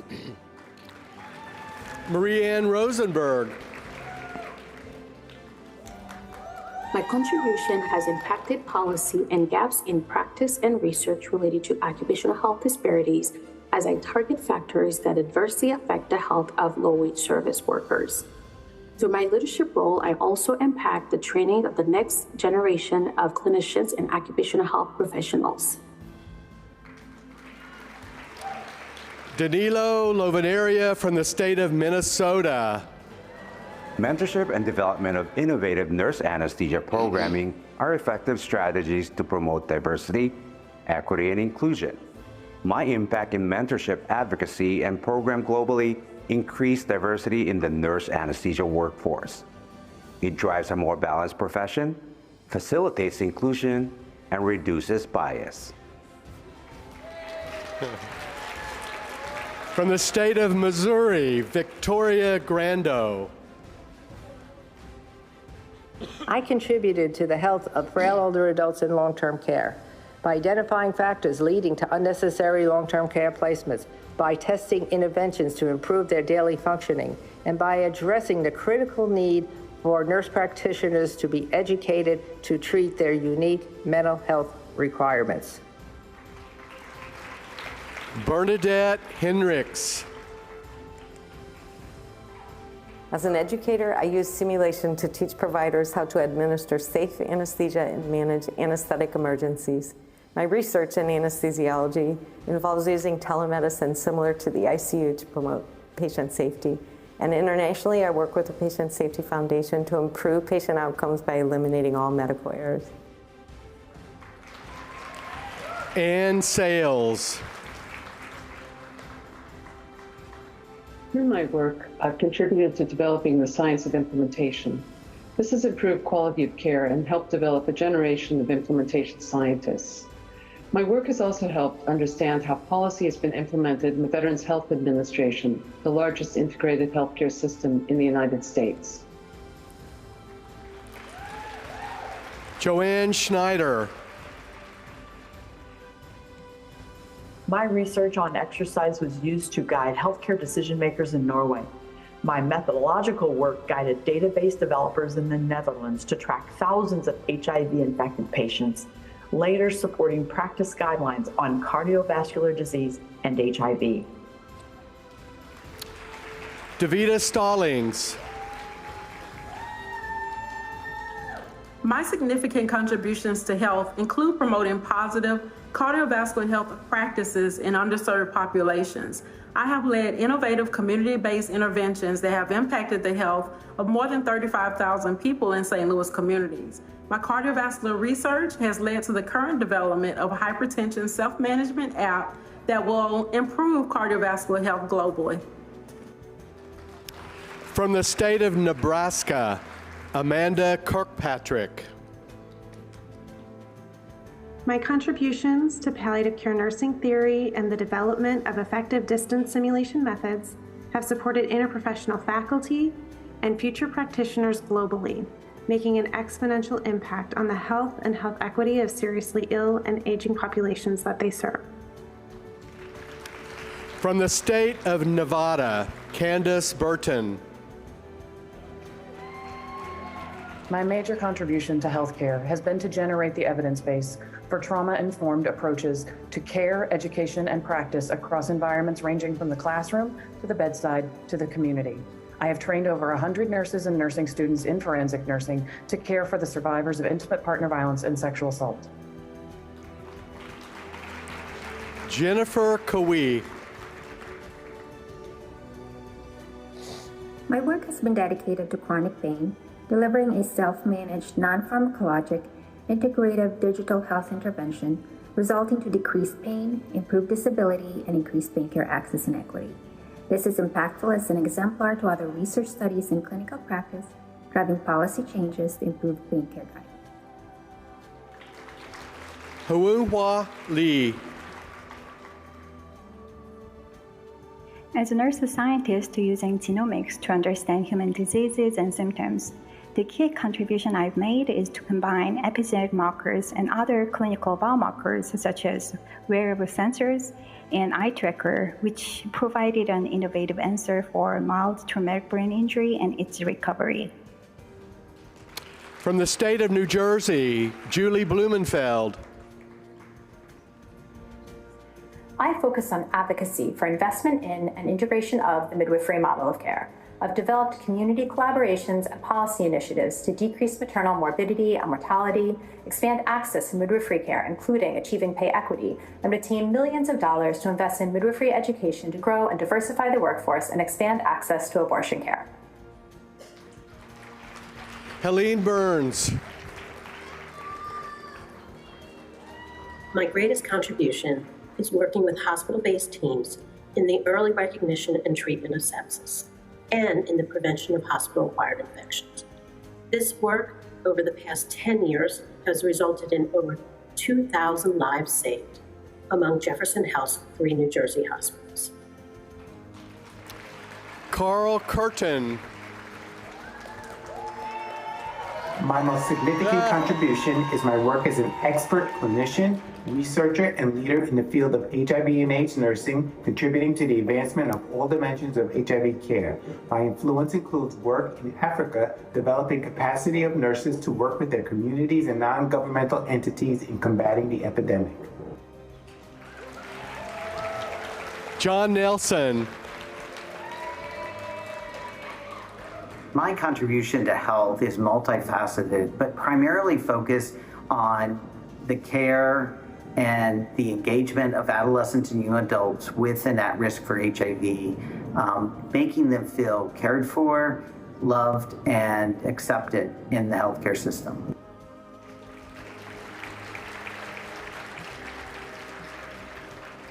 From the state of New Mexico, Stephen Hernandez. Through my work, I've educated our next generation of registered nurses and nurse scientists. I've ensured military service members, including the 1,400 Air Force Reserve registered nurses, have grown in their careers and established a program of research to increase service members' resilience to support their ability to ensure our country's national security.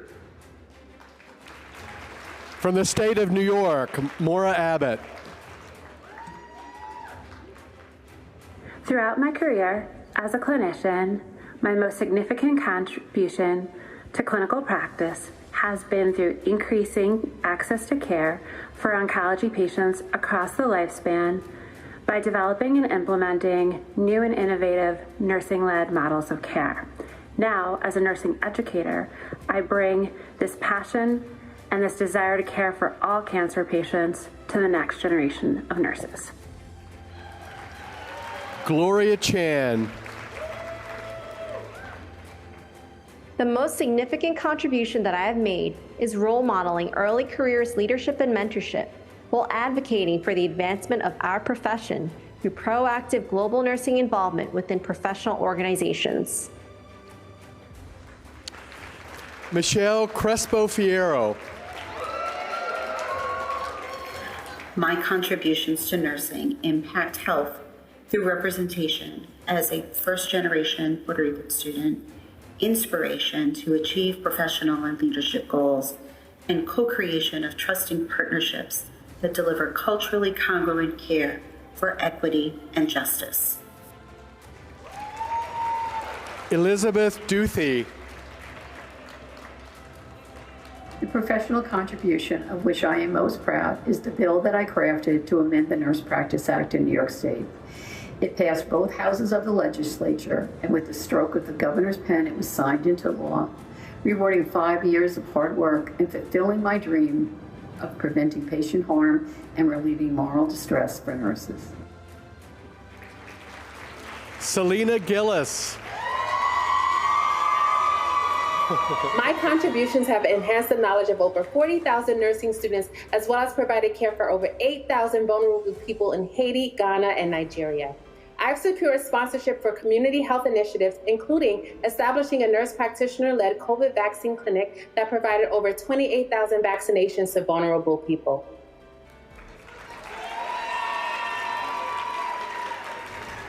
Susan Grinslade. As a nurse, public health clinical specialist, researcher, and educator, my contributions have influenced nursing. I have mitigated or improved the health and well-being of patients, families, and communities through establishing an inpatient hospice, as a researcher, and as a nursing educator in undergraduate and graduate programs. Casey Jackman. I've made significant contributions to understanding the mental health disparities affecting LGBTQ populations in order to inform clinical interventions and public policy. As a nurse scientist jointly appointed at our partner hospital system, I work to build bridges and break down silos between the academic and clinical settings to foster high-quality, patient-centered research. Solimo Kuruvilla. My contribution is in administering the resident option training program to the nurse leaders in India and USA, resulting in an overall increase in happiness and mindfulness and a decrease in stress and anxiety.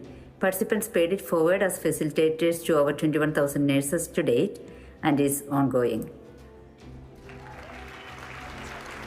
Marie Giordano Mulligan.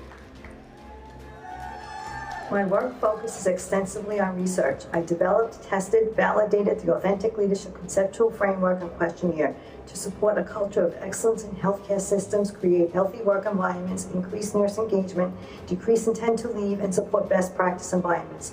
I actively collaborate with nurse scientists and nurse leaders globally with research and implementation of the framework. Natasha Nurse Clark. My contributions have focused on two key areas: parent-child health and nursing education.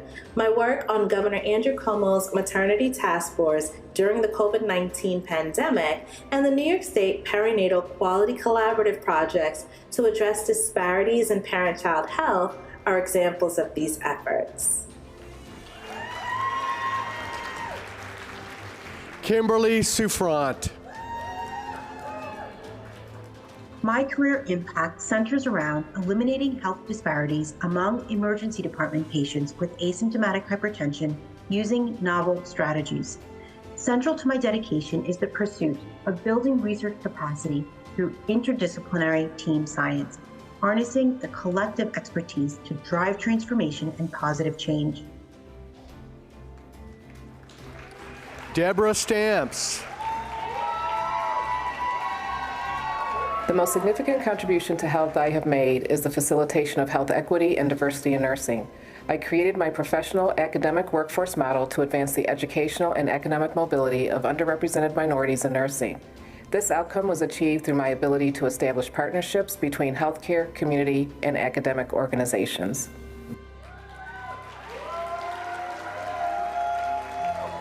Mitchell Wharton.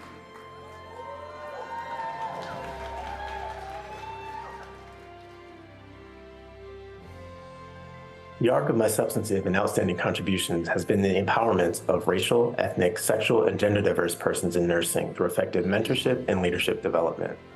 My scholarship focuses on identifying asset-based modalities of HIV prevention and health maintenance in marginalized populations by examining the intersections of age, race, sexual behavior, sexual identity, and human rights.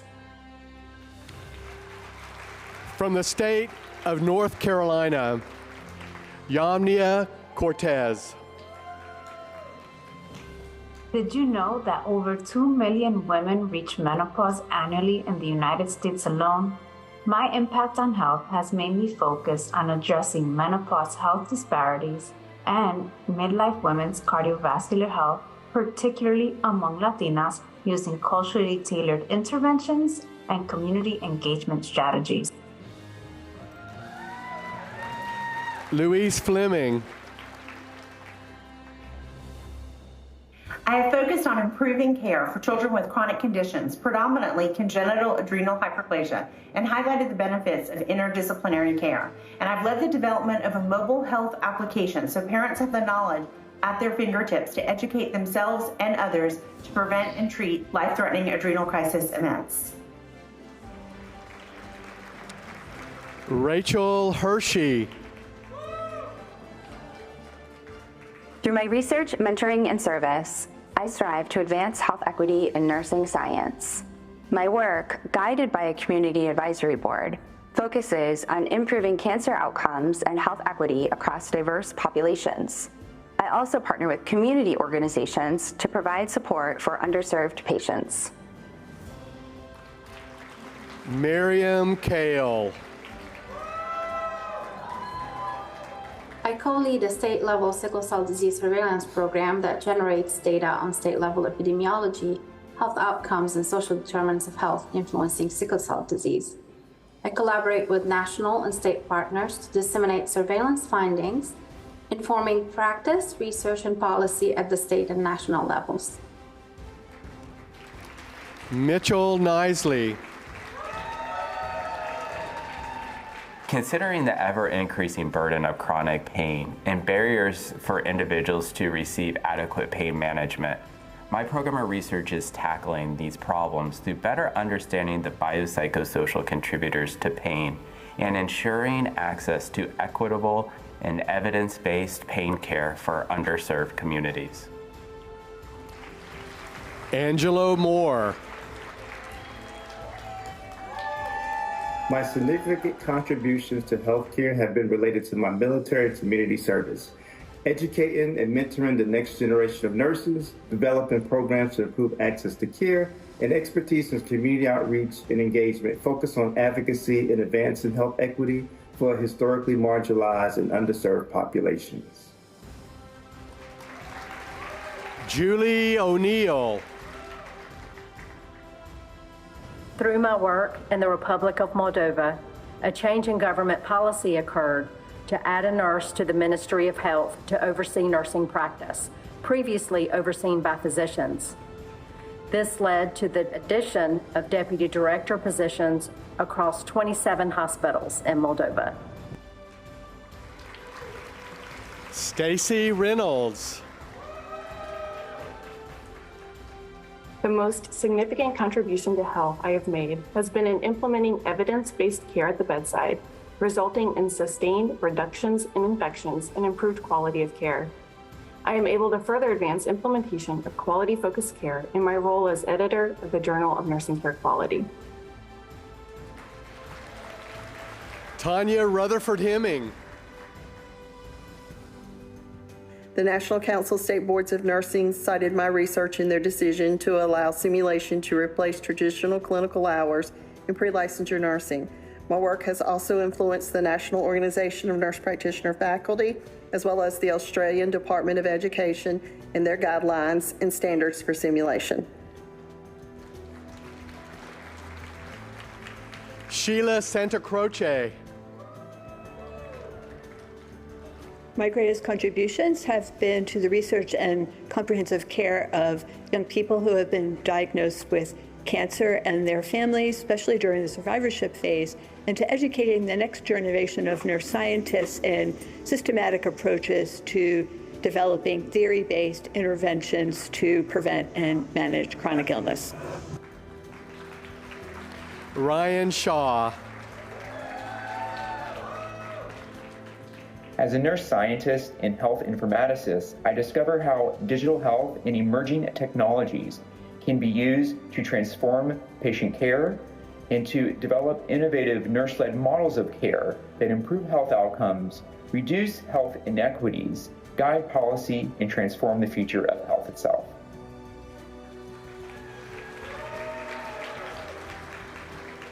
Olivia Velez. My advocacy efforts have helped to bring together technologists, policymakers, and donors to build more sustainable global digital health solutions that impact health disparities worldwide. From the state of North Dakota, Kevin Bettner.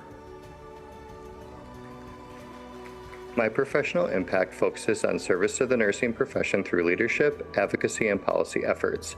Through regulatory service and policy, I have contributed to ensuring safe nursing care for citizens in a predominantly rural state, improving access to care, advocating for nursing practice, and affording citizens an additional option for chronic pain management. From the state of Ohio, Kate Golick.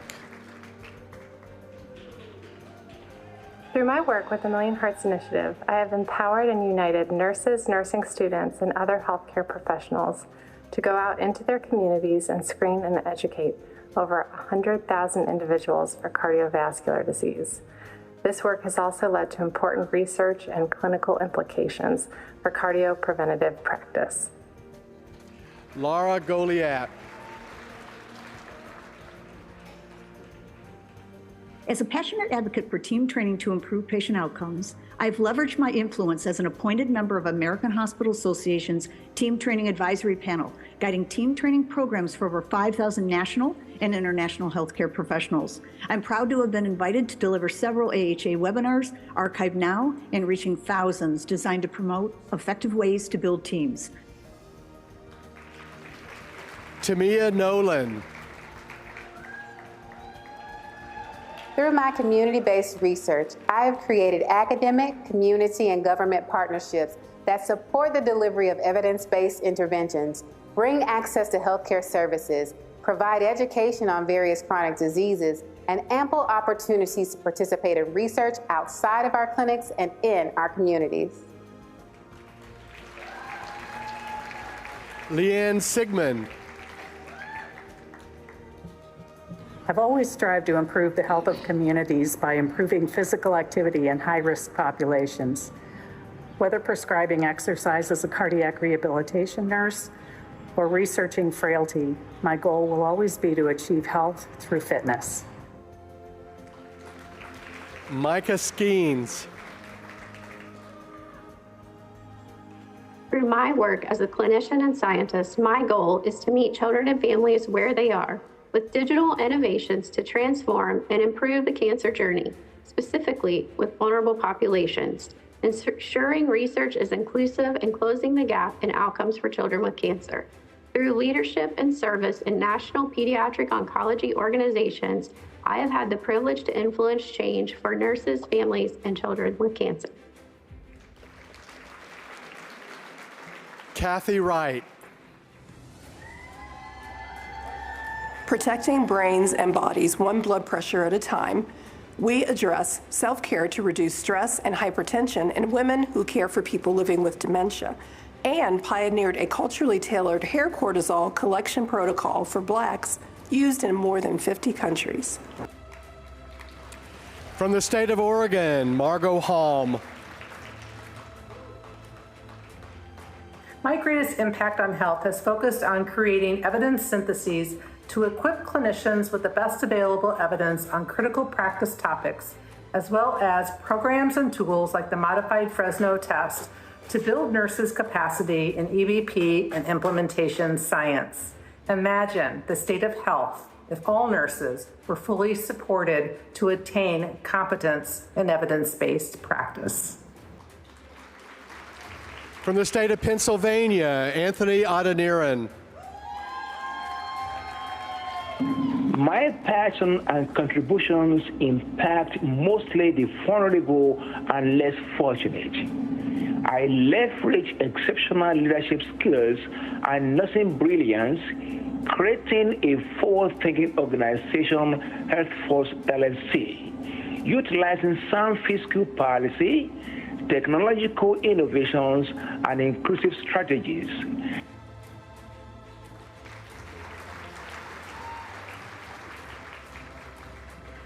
Edie Browse. I'm a nurse attorney. who has represented hundreds of nurses in legal proceedings and educated thousands of others to reduce their liability. I advocate for patients by advocating for nurses. I've been sworn into the United States Supreme Court and could take the fight there if need be. John Gallagher. My work focuses on advancing the care of patients receiving mechanical ventilation and reducing respiratory compromise through evidence-based monitoring practices. My leadership in critical care and trauma organizations and the NIH have influenced the development and implementation of education, guidelines, and policy to improve the health of the critically ill and injured patient. Michelle Kelly. Preterm birth confers poorly understood lifelong health risks. My significant impact informs a paradigm shift in healthcare from reactive disease management to proactive screening and early treatment of chronic conditions experienced by people born preterm. Lauren Massimo. My contribution to the health of people with dementia is through my research, which is guided by my clinical expertise as a nurse practitioner in cognitive neurology and my training in neuroscience. My translational research program, focused on identifying neural mechanisms that underlie symptoms, allows me to develop and test interventions to slow cognitive decline and improve quality of life for persons with dementia. Marcy Nielsen. Through my clinical practice, I've established models of care for head and neck cancer survivors that evaluate multiple domains of their illness experience in order to improve their quality of life. Furthermore, my research significantly increased our knowledge of the complex and debilitating treatment effects experienced by this burgeoning population. Karen E. Warner. My work combines my extensive military, nursing, and leadership experiences with national security strategy, policy, and performance improvement expertise to create and enable highly reliable processes and organizations to deliver safe, quality care in any environment. From the country of Singapore, Yang Xian Go. My contribution has had profound impact on mental health nursing and education by integrating innovative teaching methods for nursing and medical students, preparing them for the real world. I also lead research teams examining sustainable mental health interventions, where I hope it will advance our knowledge and improve the lives of those affected. Our final honorary fellow for the evening is Olga Yakusheva. Dr. Yakusheva holds a unique role as one of the few PhD-prepared economists embedded within a school of nursing who is helping to shape the national dialogue regarding the economic contribution of nursing to the business model for healthcare delivery and financing. Dr. Yakusheva is a rigorous scientist and a strong ally of the nursing profession who has led pioneering studies of cost evaluation in the nursing industry. Dr. Yakusheva is a professor of nursing and public health at the University of Michigan School of Nursing. She led the design of the Healthcare Innovation and Impact Program, or HIP, at the nursing school in 2019 and was appointed to the position of the first HIP director. She is an associate economics editor for the International Journal of Nursing Studies. Dr. Yakusheva's research examines the work of nurses, including efficiency, effectiveness, and the economic value of the nursing practice and leadership. For the past 15 years, Dr. Yakusheva's interdisciplinary research team has broken ground by quantifying the value-added contribution of nurses to patient outcomes and to organizational financial outcomes. She is currently a principal investigator on several large federally funded studies to improve nurse staffing, reduce burnout, and support nurses' professional development. Through her novel publications, she has paved the way for value-added model in nursing practice, which explores the convergence of nursing and economic theory for organizational transformation. Dr. Yakusheva developed a new method to measure via electronic medical records outcomes-based clinician performance productivity to demonstrate the contributions of nurses on patient outcomes. She has spent the last decade promoting the economic value of nursing on the well-being and financial sustainability of the health system.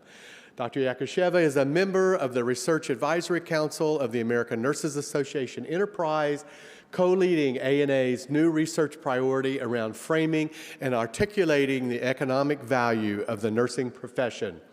As an economic advisor to ANA, she is providing her expertise to inform the organization's work toward developing policy and advocacy to improve the recognized value of nursing and implement payment policies that reflect the unique contributions and value of nurses.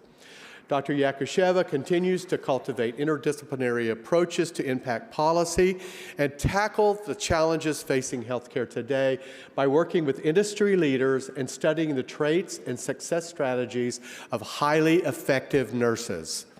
We enthusiastically thank Dr. Yakusheva for helping to shape the national dialogue regarding the economic contribution of nursing to the business model for healthcare delivery and financing. Thank you.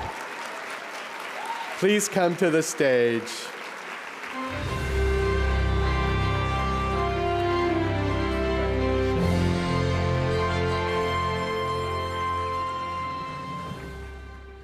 Thank you all, and good evening.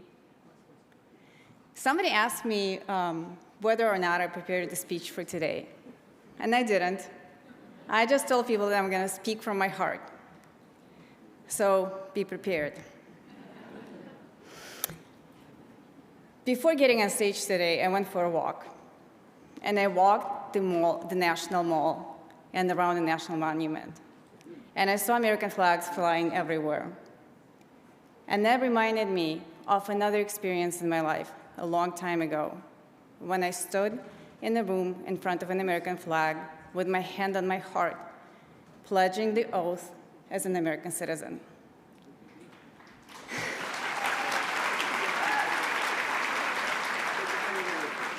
I was in a room with people from all walks of life, all sharing the same dream, all feeling inspired, freed, and accepted, all sharing the mission and the vision and the desire to serve the American people.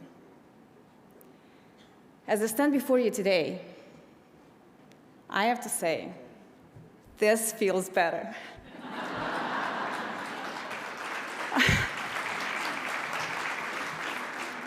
I am so incredibly honored and humbled and inspired. Nurses know the healthcare system is broken. Nurses know when they're not staffed appropriately, when they're not resourced appropriately, when they're undervalued and undercompensated. They cannot provide the quality of patient care that our nation deserves. I have a feeling we can change this. I have a feeling the next decade will be transformational. Yes, it's for you. I am so proud to be here. I am so proud of everything that nurses have done over the years to get the profession where it is now. And I'm so inspired to take the next step with you into the healthcare system where nursing care is valued, where it is appropriately reimbursed, and where nurses are equipped with all of the resources they need to provide the patient care that our nation deserves. Thank you.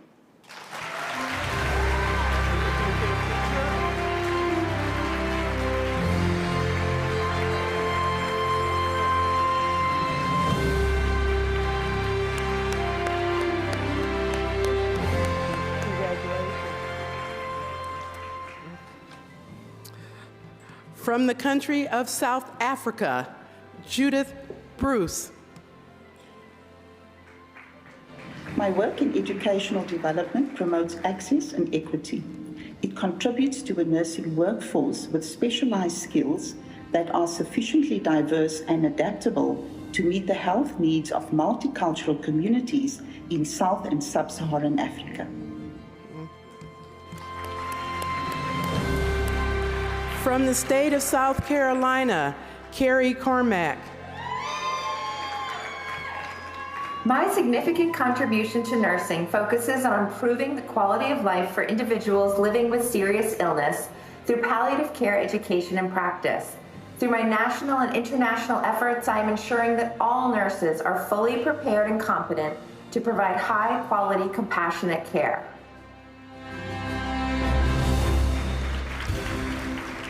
Susan Newman. I collaborate with the spinal cord injury community to help people navigate life after injury through research on peer support and advocacy.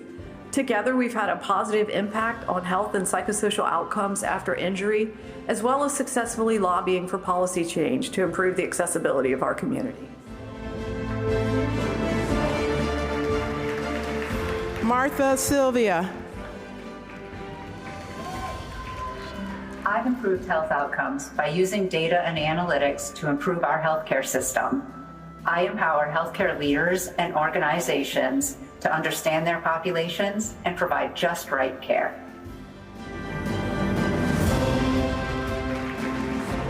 From the country of South Korea, Joo-hee Lee. The most contribution to health is providing non-pharmacological interventions for Parkinson's disease patients and caregivers, which have resulted in patient outcome improvement. With numerous publications and substantial research grants, my work has a significant impact on the health of patients and caregivers. Thank you. From the country of Taiwan, Rongjian Zhang. The most significant contributions I have made are to develop nationwide screening programs for adolescents at risk for substance abuse. I am the president of the Academy of Clinical Trial Nurses that provide training and certifications for clinical research nurses to enhance the quality of trial and the safety of the participants. Xia Lian Chen. My contribution is to advance nursing education by bridging gaps in student learning and employability through simulation research and curriculum improvement, and committed to assist the development of education licensure and certification system for nurse practitioners in Taiwan. Yo Mei Chen. My contribution to health is advancing nursing professionalism through certification models for advanced practice and case management in Taiwan, along with leadership training for global nursing leaders, significantly impacted the work environment and quality of care.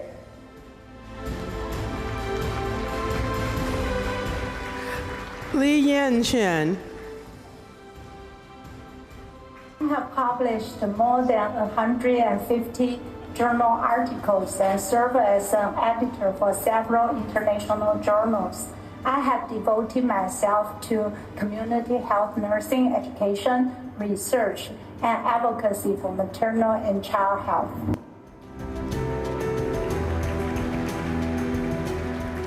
Su Go. The greatest contribution I have made to health is develop tailored measures for COPD patients with a focus on tobacco, PM2.5 control, and pulmonary rehab. My research goal is to broaden the knowledge of air pollution's impact on health and care.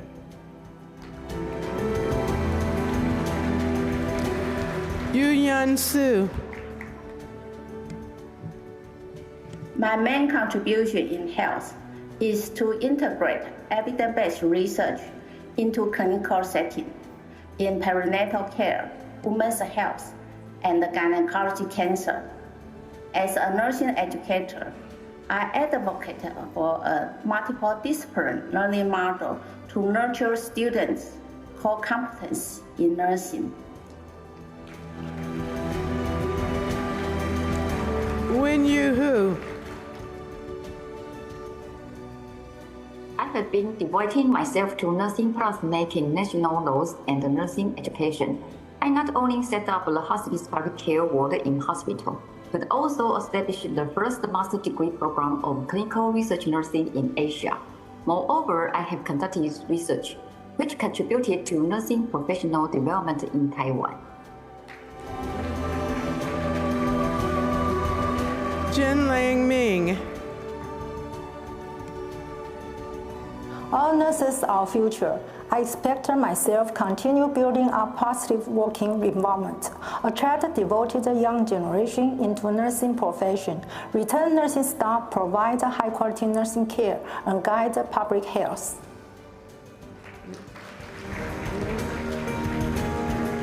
From the state of Tennessee, Leanne Boehm. My research and service have contributed to a better understanding of post-intensive care syndrome and the multidimensional needs of ICU survivors and their family members, and also the development of accessible programs to meet those needs. Deborah Gregory.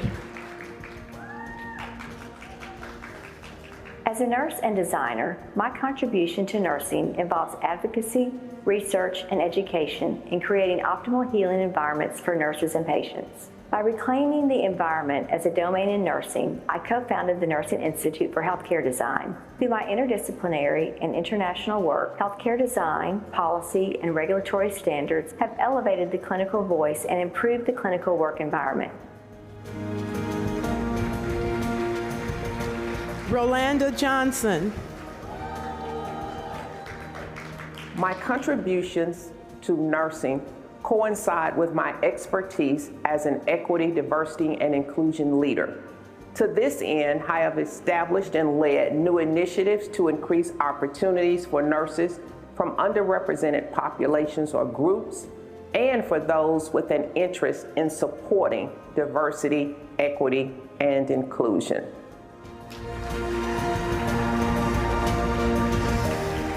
Jennifer Kim. My sustained policy and service contributions have addressed the critical need for gerontological APRN leaders. My work has also helped to equip APRNs and direct care workers to be able to provide high-quality care for our diverse and expanding older adult population, especially those with dementia. Sandy Leak. My focus has been increasing underserved populations' access to care by creating a healthy nursing workforce. I help develop and deploy innovative academic practice models and leadership and mentoring programs nationally and regionally. My current work with the UT College of Nursing will strengthen East Tennessee's nursing pipeline, improving care access in this Appalachian region. Wendy Likes. The common thread in my contributions is my ability to envision and execute increasingly significant nursing initiatives that reduce inequities, improve health outcomes, and enhance nursing practice, particularly for people who are marginalized, lack access to care, and typically do not have a voice. Catherine Newman. Through my work as a nurse scientist and clinical expert, I have led a multidisciplinary team using language nutrition as an intervention, reducing neonatal stress and promoting auditory functional development while protecting the neurodevelopment of the preterm population.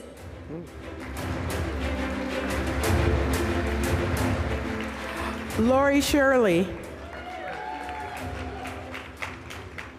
My research explores genomic and other biopsychosocial mechanisms that underlie individual differences in pain and opioid response. The ultimate impact of my research will be improving the safety and efficacy of pain management and helping to mitigate inequities in pain treatment. From the state of Texas, Sherry Atkins. My work has improved the safety of care for patients receiving CAR T-cell therapy for the treatment of cancer. My contributions include participation in the development of evidence-based national guidelines, mentoring fellow clinicians, and the development of a mobile app known as CarTalks that is being used worldwide to help clinicians manage toxicities associated with this therapy. Paul Austin.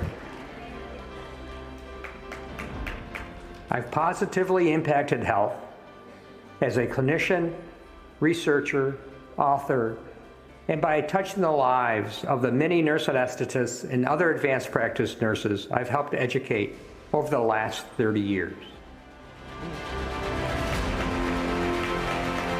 Emily Barr. I am part of a specialized group of nurse practitioners and midwives who have cared for people with HIV since the early days of the epidemic. I have provided HIV adherence education to nurses around the world. I continue to impact HIV research and care with a focus on patient-provider trust, intellectual humility, and engagement in care. Allison Edwards. The most significant contribution to health I have made is education, advocacy, and policy to reduce disparities and improve health care for people with intellectual and developmental disabilities. The fellowship I developed transforms student biases and deficient knowledge and skills into clinical competency to ultimately impact unmet health needs for people with disability in any healthcare setting. Bradley Gadell. My areas of contribution include diagnostic excellence, access to quality emergency care, and professional development. I've influenced practice through publications, presentations, and leadership roles. I've also led international nursing education initiatives and implemented innovative training programs to address gaps in the advanced practice workforce. Megan Lippy. My contributions impact health by advancing palliative nursing care education, including as co-investigator for the End-of-Life Nursing Education Consortium. One of my greatest contributions was leading the team that revised the National Palliative Care Competence Statements for undergraduate and graduate nursing education. Robin Page. As a returned Peace Corps volunteer and certified nurse midwife, I advocate for improved maternal child health outcomes. I'm the founding director of the Program of Excellence for Mothers, Children, and Families. In recognition of my leadership in maternal health care and research, I was selected as the sole certified nurse midwife on the Texas Maternal Mortality and Morbidity Review Committee.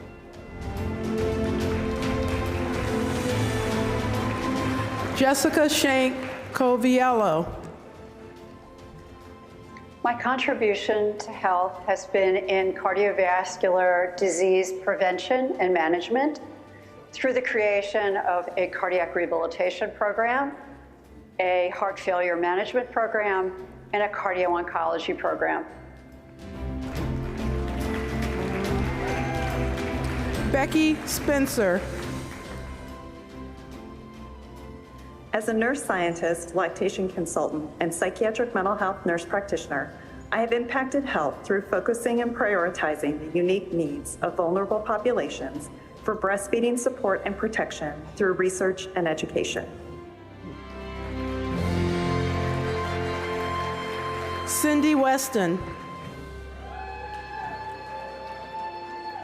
I believe empowered nurses can solve the complex issues in healthcare.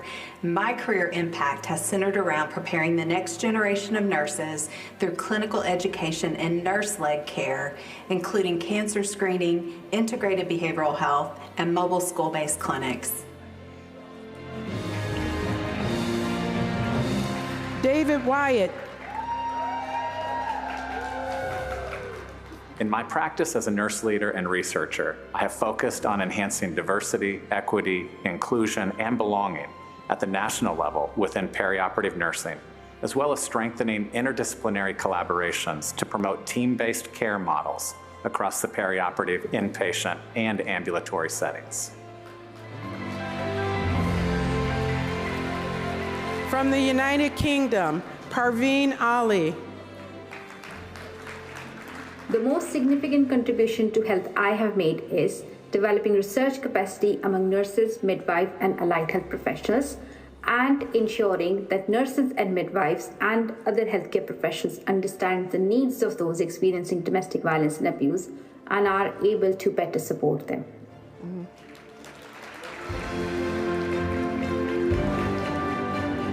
Joanne Cooper.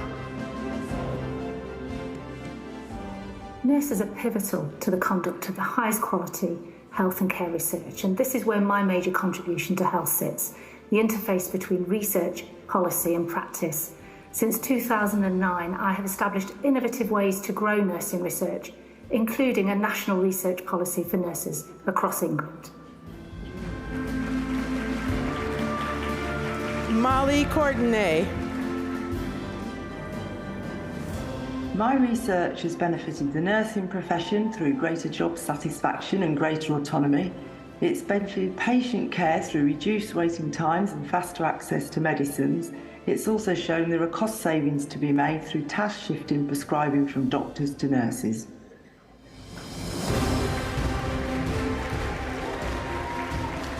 Anne Gallagher. My contribution is twofold. First, in research and scholarship, which promotes ethical care practices, most particularly in relation to the care of older persons. And second, as editor-in-chief of the International Journal Nursing Ethics, where I have contributed to the development of the field.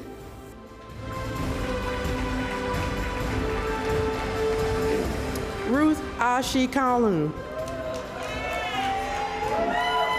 As a purpose-driven multi-potentialite, the ethos behind my practice is to create a village around the individuals and populations the systems we work within have marginalized. Throughout my career as a nurse, midwife and health visitor, I have supported thousands of underserved women, children and their families with a village to improve health outcomes and life chances.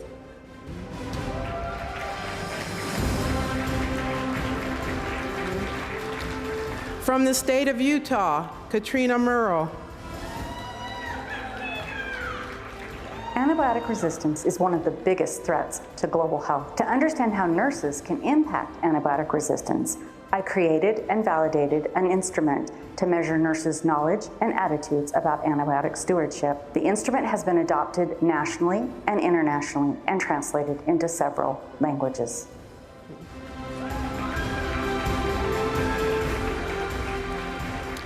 From the state of Virginia, Christine Augenbright.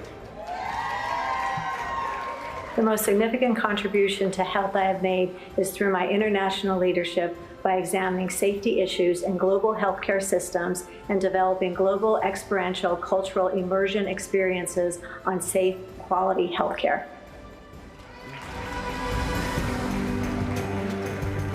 Janice Hawkins. My most significant contribution to health is influencing policy and achieving health equity. My contributions have equipped educators to infuse advocacy and global health content into nursing curricula and mobilize nurses to reduce health inequities, increase vaccine access, and mitigate climate change. Lisa Letskis. My contribution and my greatest impact has been the service to children with neurodisabilities and expanding complex care services across the Commonwealth of Virginia into the beautiful Appalachia region, as well as serving on the American Academy of Cerebral Palsy and Developmental Medicine Board of Directors. Thank you. Wahoo wah. Marion Newton. My most valuable health contribution is educating and inspiring psychiatric mental health nurse practitioner students to make patient well-being their highest priority and helping develop the inaugural ANCC certification exam for such students, many of whom, like me, become PMH providers for underserved patients.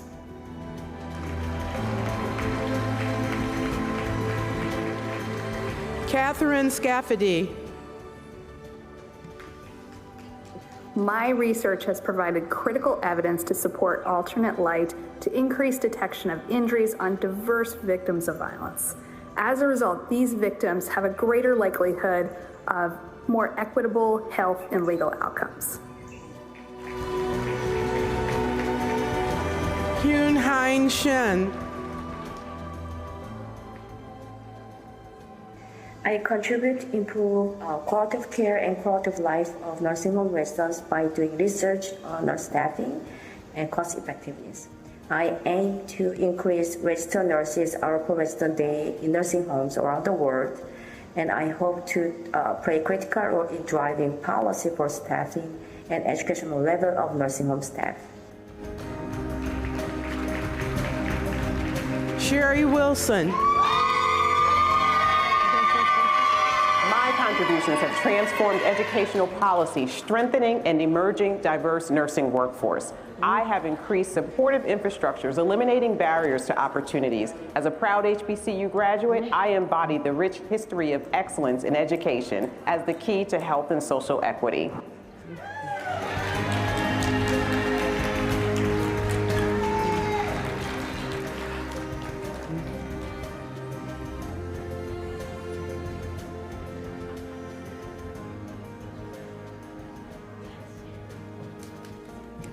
From the state of Washington, Sophia Aragon. As a leader in health policy, I advocate for quality health care for all.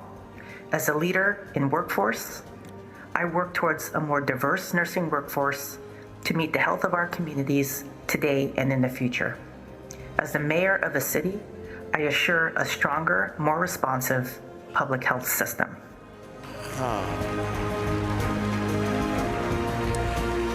Diane Fuller Switzer. My contribution has impacted health as a leader in the emergency nurse practitioner specialty and improving access to care in remote, austere settings.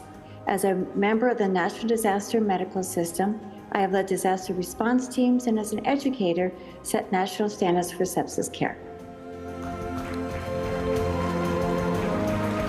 Carrie Miller. My impact to healthcare focuses on the work I have done in simulation-based pedagogy. Using a team-based approach, I participated at national and global levels updating simulation best practices. And through this work, I created and led a task force educating state legislators defining quality simulation in nursing education. Kumi Rowe. My contribution has advanced the inclusive excellence in academia to improve health equity. I co-created a network to support and retain a culturally competent nursing faculty. I also established partnership with healthcare organizations and universities to increase diversity of health workforce through pathway programs. Mo Kyung Sin. Through research and education, I have contributed in improving health and health equity of older adults, especially those with chronic illness, such as cardiovascular disease, Alzheimer's disease, Parkinson's disease. In my earlier work, I provided a series of health education and exercise programs in elderly Korean Americans to promote the cardiovascular health. Pauline Swiger. Congratulations to all who joined me this evening. As a health services researcher, I see it as my mission to care for nursing staff. It is through them that I can have the greatest impact in my work: staffing, professional practice models, and care of the workforce. It is you who inspire me. From the state of Wisconsin, Dora Clayton Jones. Envision empowering adolescents and young adults in managing their sickle cell disease. As a community-engaged scholar, I work collaboratively to develop, implement, and evaluate community-driven solutions to close the health equity gap among youth living with sickle cell disease. Jennifer Deering.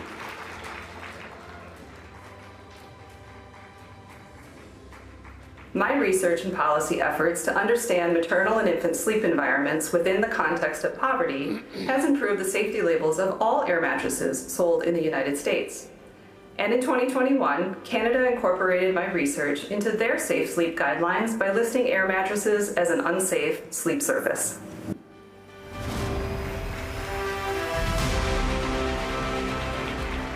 Kate Gillespie. My work in public health leadership has allowed me to bridge clinical and community health systems to find innovative ways to improve the quality of health for mothers, infants, and children. I've also been able to advance the role of the public health nurse.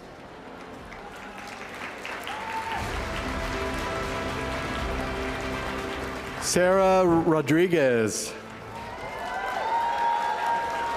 My greatest contribution as a legislator and as a lieutenant governor of Wisconsin is drawing attention to health disparities and the nursing shortage across the state.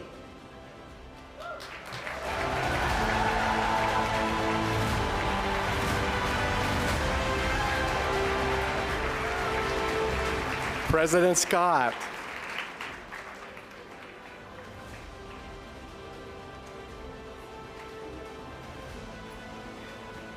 Wow, this has been an incredible evening.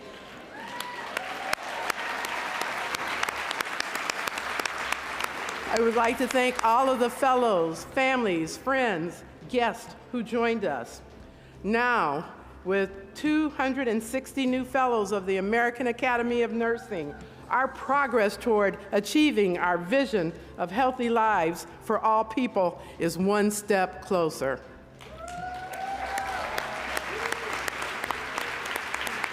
To each of our new fellows, welcome to the American Academy of Nursing. Congratulations.